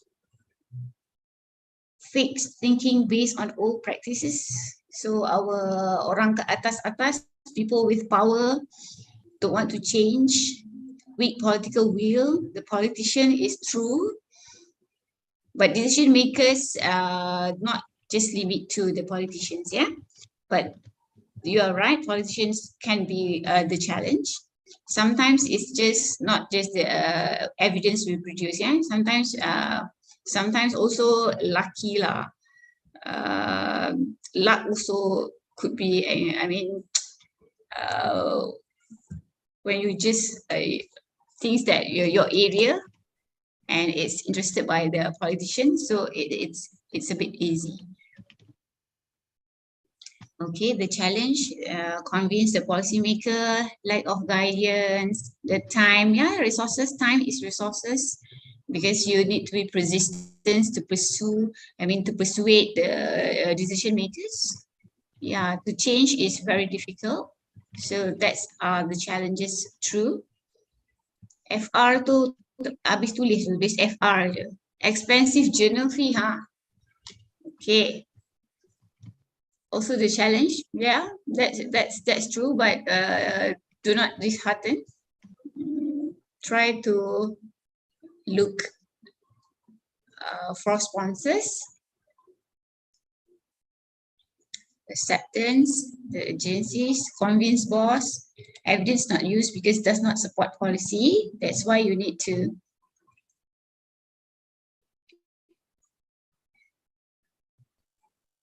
okay. So when we say here, I just convince policymakers, yeah. So one of the tips is you can engage the potential users of your research evidence, whatever you nak buat. You engage them very early. Maybe I can give examples when we do our rapid reviews, looking at the indicators for pressure ulcers. We engage the nursing divisions from the very beginning, people who actually owns that indicator. And we engage them starting from the understanding the issues, look at the literatures, and until we give them the indicators. So we engage them. That is what we call as integrated knowledge translation. And you also can always do that, engage the policymakers, the politicians, all the decision makers at the end where you finish. It's called end of Grand KT. So that's also the strategies lah to translate this evidence, research from evidence into policy. Okay, so thank you for your input. Next, we move to how I wish I have the following. What you need to make the difference. What do you think you need? Just now you tell me the challenges, what you wish to have to make that difference. Time, strong cables,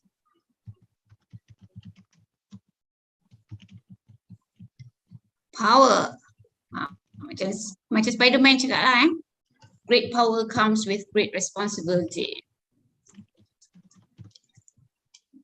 Money, strong cables, betul lah.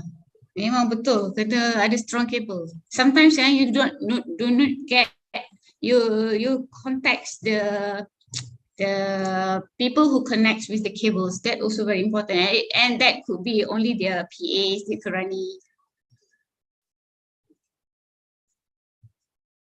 Reading, teamwork, very true. Good networking, very true. Influence, now people, followers, yeah. Pandai dah semua. Actually, that's why I think translating this research evidence into policy is the doing part is very challenging. The theory behind it is no rocket science. It's everybody knows, but to do it, so you have to be persistent from the beginning. Good networking, power, convincing skill. That's very true. That's what we call amplifying and filtering evidence. Good communication skill. Yes, true. Because now when you have to convince the policymakers, it has to be, you have to be good at elevator speech. So that is another session. We also have that resources on that, how to deliver 50-second speech. Because we know the politicians has very limited time to listen to us. Okay, I have 17. Maybe we can stop at 20. Please punch in your answer, what you wish to have to make the difference. We know it's a long journey, it's a difficult journey, but it's not impossible.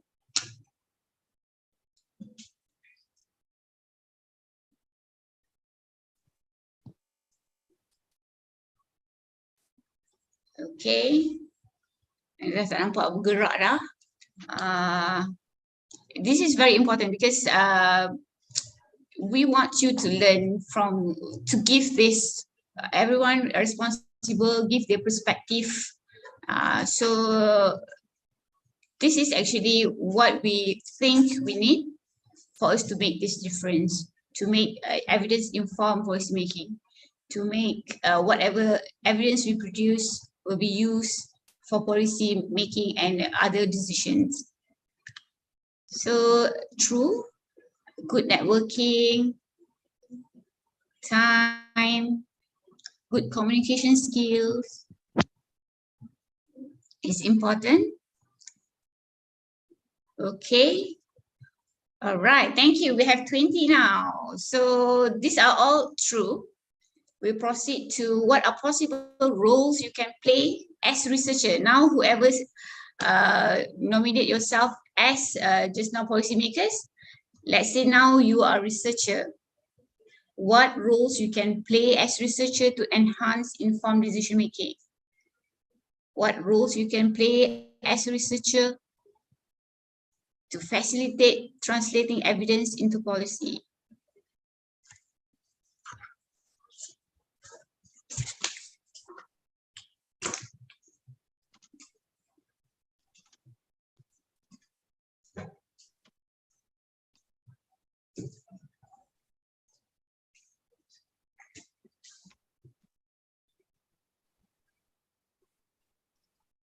Conduct relevant.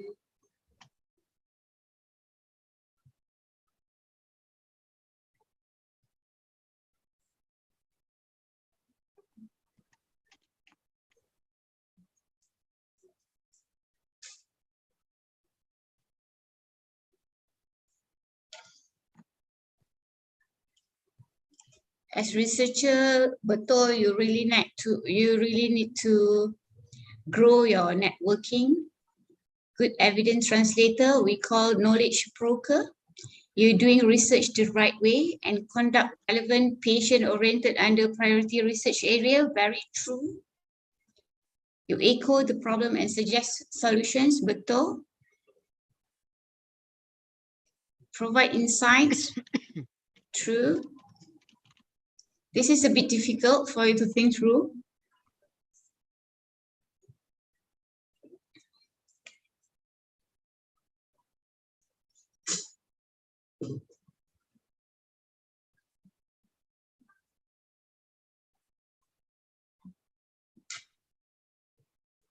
Become subject or subject matter expert.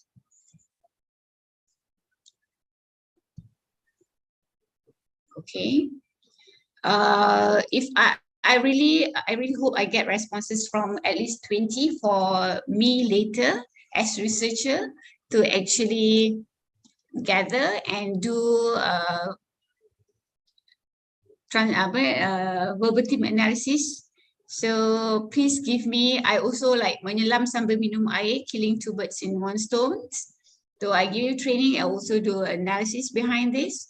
So it's always a good input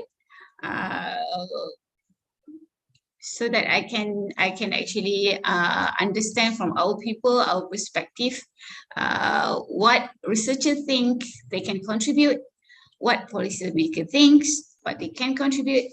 So please punch in as many as possible. Thank you. Good evidence translator, networker, conduct relevant patient-oriented, yes. Echo the problem and suggest solution, provide insight, presenting data effectively, very true. Knowledge broker, yeah. So when we actually teach knowledge translation, this is the role of knowledge broker. Dia macam broker tanah atau broker rumah jugalah. How they can actually do marketing to convince the other side to actually buy something. So we want to provide.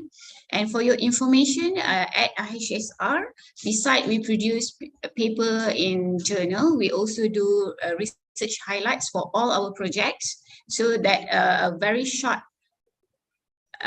brief of what we've published. So we also give the training on how to develop research highlights. So if for anyone interested, you can always join our training on that. Provide insight, presenting data effectively, find new evidence, new and relevant evidence, yeah? Convince the stakeholder what possible roles you can play. So no doubts, you have all here. Timely sharing, betul, because the decision maker always wanted the evidence yesterday. Knowledgeable, yes, keep reading, keep networking. So you can get knowledge by networking is memang betul networking. For your information, currently me as KT unit, I'm heading a knowledge translation unit. To me, I recently engaged with think tank from what we call the center, and that think tank is actually the CEO is our Dr. KJ. And though the policy, their policy interest in minimum wages and student loan, but we always can learn from them how they actually convey the message to the politician as well as public. So I have 18 responses. I wish to stop at 20, so please give me some more. How you as researcher can enhance informed decision making in healthcare. Sorry, I macam buat kerja senang, I minta the data from the students. Kita dah semua 11:30, alamak. Okay, so okay then I think I have to move. And now as decision makers, what are possible roles you can play as decision makers to enhance informed decision making, to facilitate translating evidence from research to policy? What is your possible roles as decision makers?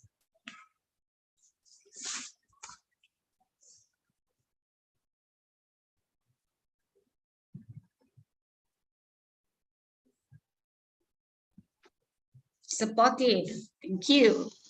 Good listener, true.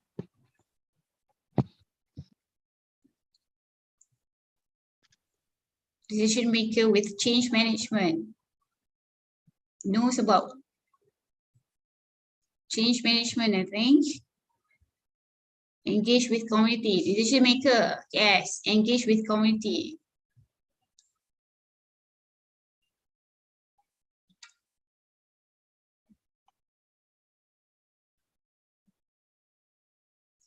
Decision maker.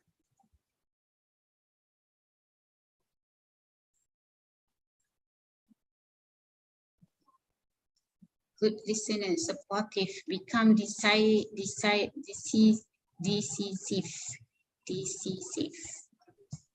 Sound grasp of the matter. Empathy, wow, very, very true, empathy.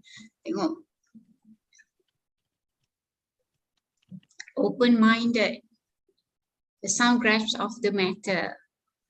Practical, knowledge sharing, considerate, become decisive, change management, engage the community myself. Wow, engage the community myself, good as listener, supportive.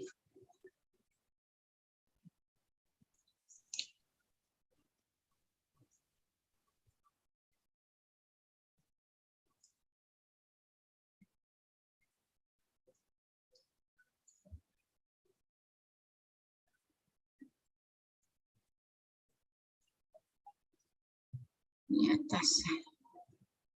Consolidator, motivate, provide resources, set up a channel for easy access to these evidence-based policy suggestions. True, thank you.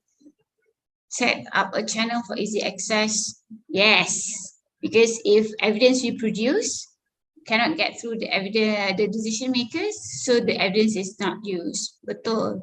Semua ada dalam teori. Betul. Gathering facts motivates. Yeah, thank you so much. So I think that's about it. Okay, so I just wanted to introduce one framework. It's called Final Conceptual Framework of Evidence-Informed Health Policymaking. So this is a comprehensive element involved in process of evidence-informed national health policymaking. Yeah, it's a national approach. In this context, it's evidence-informed policymaking at national level. This is a system approach to build competency in translating evidence into policy. There are three main levels of this framework. The interaction between health policy processes and research is broken into four functional processes. You can see it's from research priority setting, knowledge generation and dissemination, evidence filtering and amplification, and policymaking processes. That's at the level of function. In order for this organization to function, they need certain organization capacities dekat bawah tu, and we'll unpack this together. So why the framework is important? Because it helps us to understand we are not yet reaching our goal. It summarizes our goal properly. It's force you to clarify your plan. It focuses on what is important and give you strategies to follow.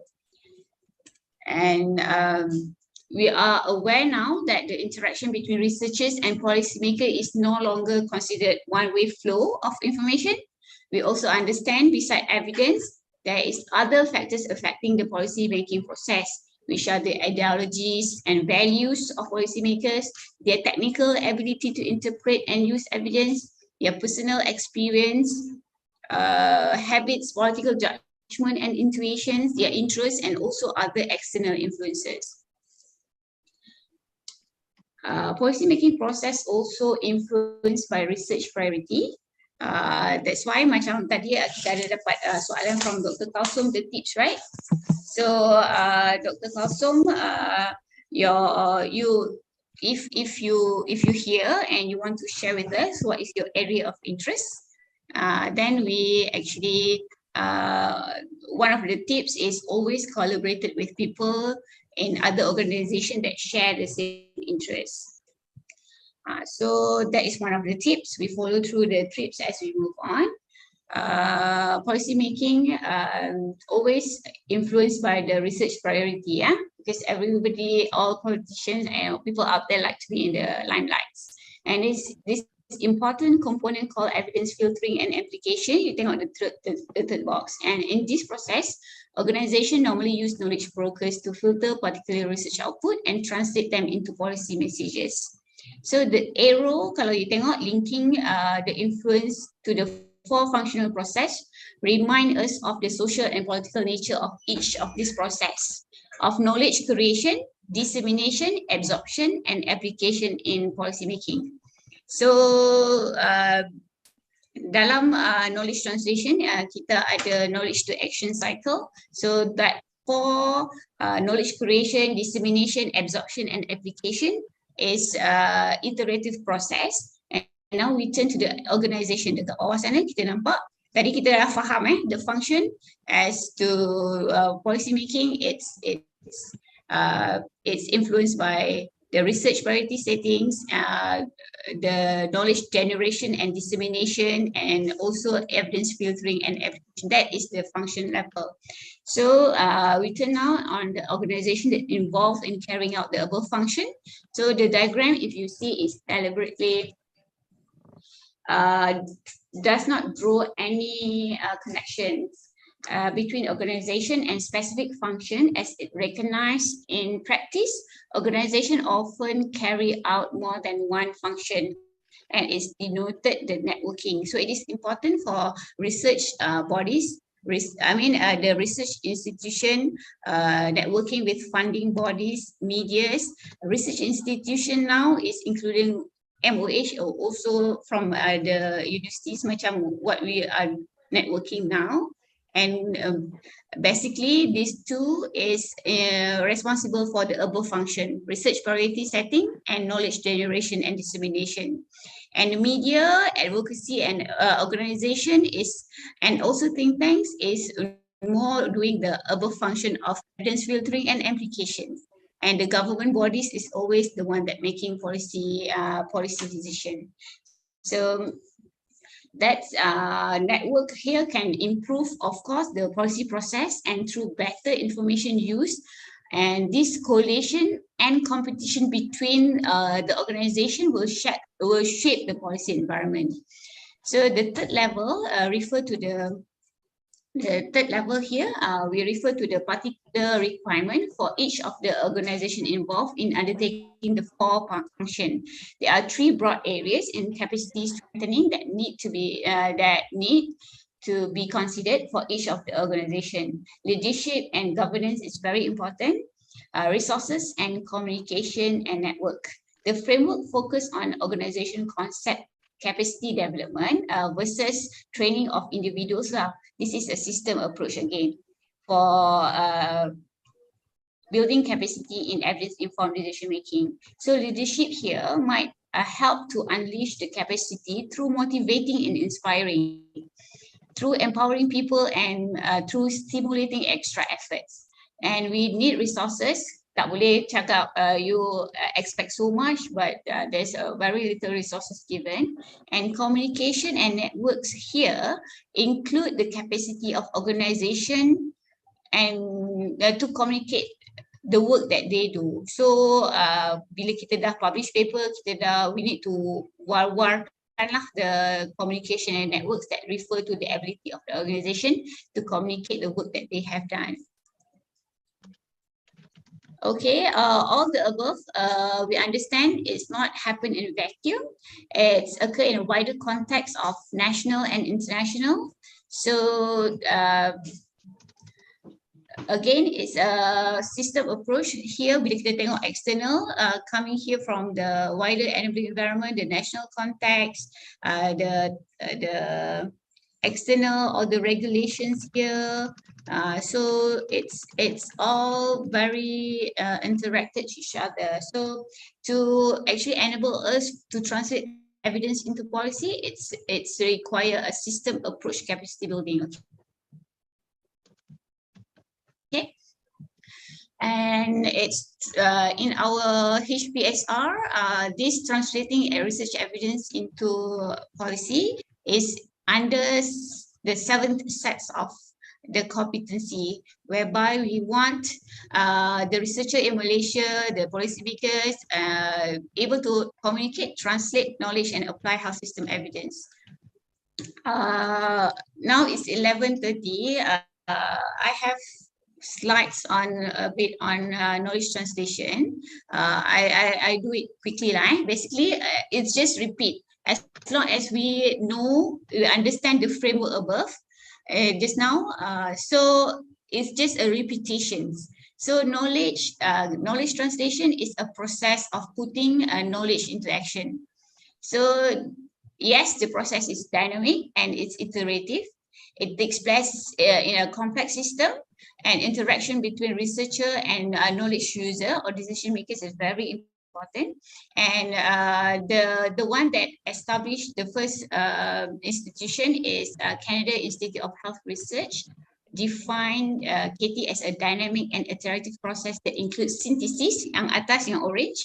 Synthesis means you obtain valuable knowledge, and you disseminate, where you tailoring the message to appropriate audience.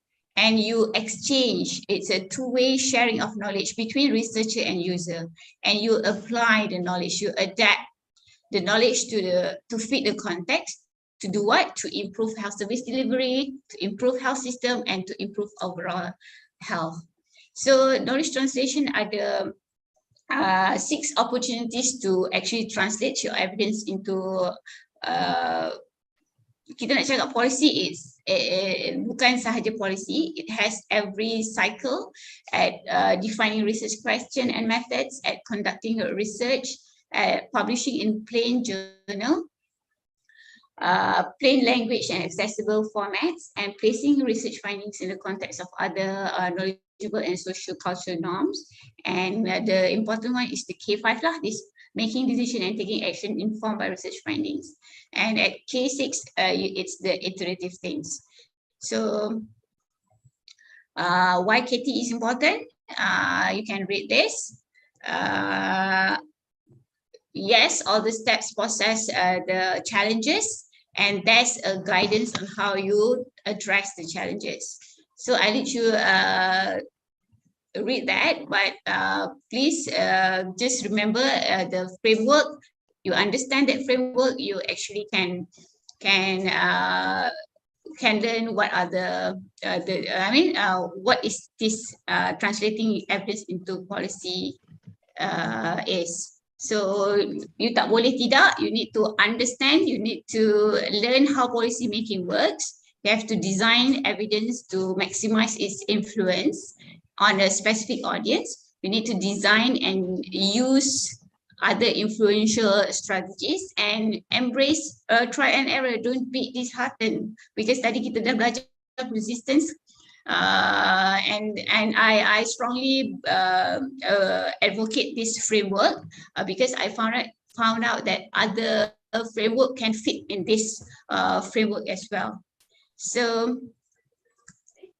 to conclude, before you begin, it's the philosophy of begin with end in mind. So you identify your knowledge user, potential one, involve them early and involve them later, conduct research they can use, and give them results they can understand. So to conclude, it's just about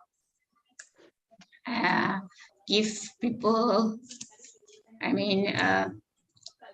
how best package this. You need to get the right evidence on the right people at the right time in the right format. So I think with that, I thank you very much for your attention. I'd like to take question if any. And tadi I janji nak jawab soalan Dr. Kalsum. So Dr. Kalsum, if you know your area of interest, for example, like if you're working with people on HIV, then you need to engage, collaborate with people with Ministry of Health and other advocacy and NGOs that also have the same interests, and involve them from the very beginning of your study. Do something that is very, it's a national priority, and then you have to keep them updated of your work. So that's a quick tip from me. So I pass over to Dr. Aida. Thank you very much, Puan Azmiah. Okay. It is indeed a very informative lecture. So you know certain frameworks that you need to look at in terms of translating research into policy. Any burning questions from our audience? Other attendees? Anything that you want to ask? Students? Yes. Ala has a question. Puan Azmiah, we have a student here. Thank you for the interesting lecture. Actually, as a researcher, I have no power, I have no resources, as most of the challenges have been mentioned. How can I highlight a significant issue that has come to my mind, or it's come part of my research, and it is influencing a lot of, for example, of people or population? How can I highlight this at the country level? Yeah, thank you, Ala. So if I actually, you pose a very good question, very important question. So, but the answer is actually, I can't give you a straight answer. It's always, because when you say you have something, you do not have resources, but you have the issues. So we need to know what are the issues. If you do you mind sharing what is the pressing issues that you have that you believe is important? For example, I'm doing research about the quality of training provided, and we figure out there is a shortcoming in the training provided to healthcare providers. How can I disseminate this to the policymakers in order to make change to the entire training system, for example? Okay, thank you. I think you are not the only one that are facing the issues. So always look back at the literature, see how other peoples are doing it. And from the literature, I believe there's always the same issues other people facing and how they actually tackle that. That's why when we do research, it's very important to do the literature review. And when we know, because for example, if you have problems in quality of training, here we at NIH, we have Institute for Health Management who actually monitors this training given or received by our healthcare providers. So they are the other alliance that you can engage with. How people actually, because whether it's good or bad training is not merely your perspective. It has to be the objective measure. So with the tools that other people have, and we can adapt to address the issues. Thank you, Doctor. Thank you. Any more questions? Or you can type it in the box in the chat. And in the poll just now also you can allow a question and answer, but I didn't tell you earlier, so there's no question from the Slido. Yeah. So if you're a bit shy and you want to write your question down, please do so. In the meantime, I would like to ask Dr. Puan Azmiah something. Yes. Can you enlighten us on what rapid review is and how it has helped in policy making in our MOH? All right, thank you. Rapid review is basically also a systematic review. So it's a evidence generating that on a certain pressing issues that need to act very fast. That's why it's called rapid. So it has a characteristic that it has to have the intention right. Why you want to do this? What change you want to see it's happening? So for our example, we have the issues of our indicators always shows a very low percentage of pressure ulcer. But it's not, when we go to the hospitals, it doesn't match our indicators. And this is the stakeholders that approach us. So we have the one characteristic is we have the potential users who are going to use our evidence later when we produce, what change they want to make. So that is the intention is very clear. So we do rapid review. Whether dengan systematic review, the difference from systematic reviews is that sometimes we maybe use limited databases. If systematic reviews might use 5, we might just use 3. And also the reviewer, it could be single reviewer also. And in rapid reviews, it's always, we have to see the gaps in terms of if just like systematic review use proper databases, we go for grey literature, we go for websites on the certain site for nursing on different countries. We have to, because when you start doing on the common databases, you can't get really enough information. Then you go on the grey literature on the websites, and then you have to set the indicators. The countries that you actually look at always has better than our current practice in Malaysia lah. So what rapid review is actually tools generating evidence rapidly that has the potential users to make change. Yes. Okay. Yeah. It has been increasingly used, isn't it? Yes. We have actually previously in our institute we have division called Center for Health Outcomes with Health WHO actually give us platform. We call this MyRA, Malaysian Record Review Platform, for this requesting from stakeholders. We have people from pharmacy, we have people from other programs requesting certain evidence to make decisions. It's not necessarily change policy, but probably their guidelines, even like the indicators, is the policy at individual or meso level. I see. Okay. Thank you, Puan Azmiah. Anyone else? Guys, anybody? It's okay. You all can always, if you have any question later, you can contact Puan Azmiah. My email, yes. It's always good to student ni framework tadi. I think that framework is actually can help you understand lah.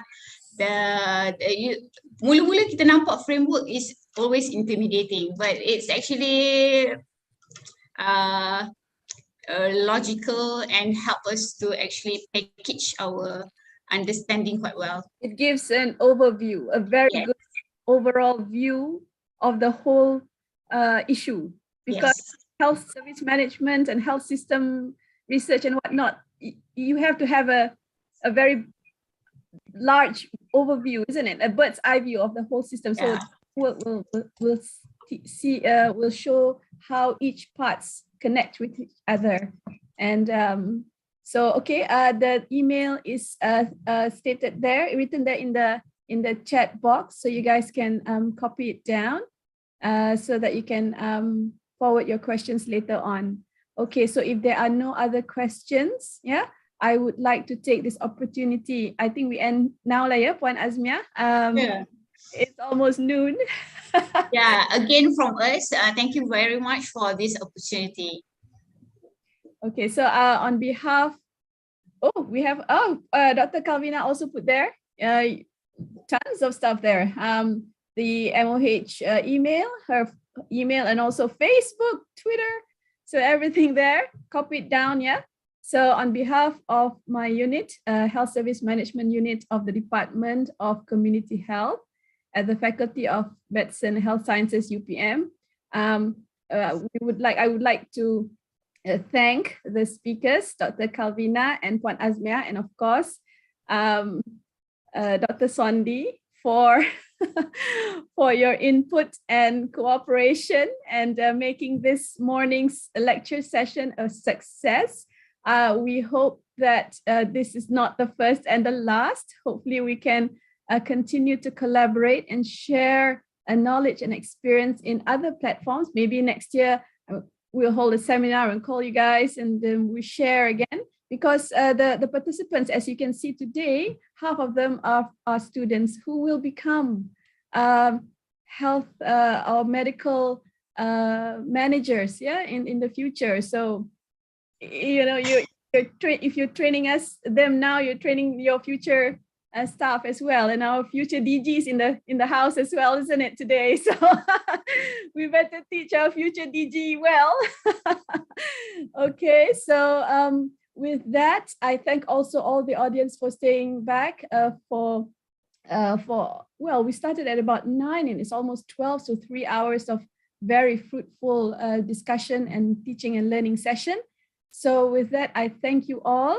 Thank you. So later we'll give the photos to IHSR people, and you can watch this recording on YouTube later on as well.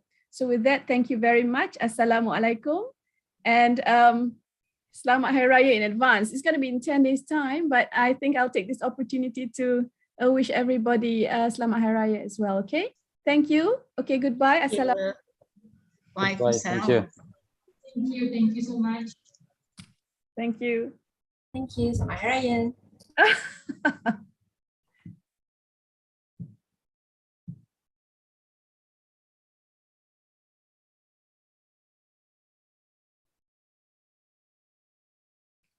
Thank you, Dr. Kalvina.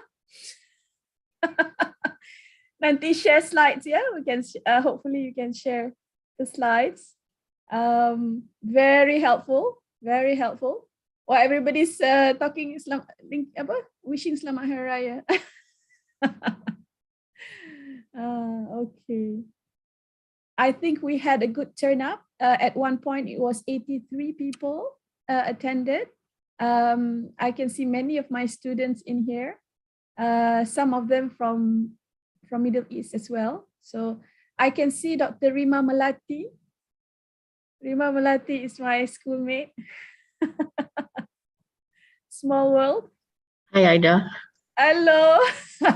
There you are. We're live on YouTube, Larima. How are you? Dr. Rima is here.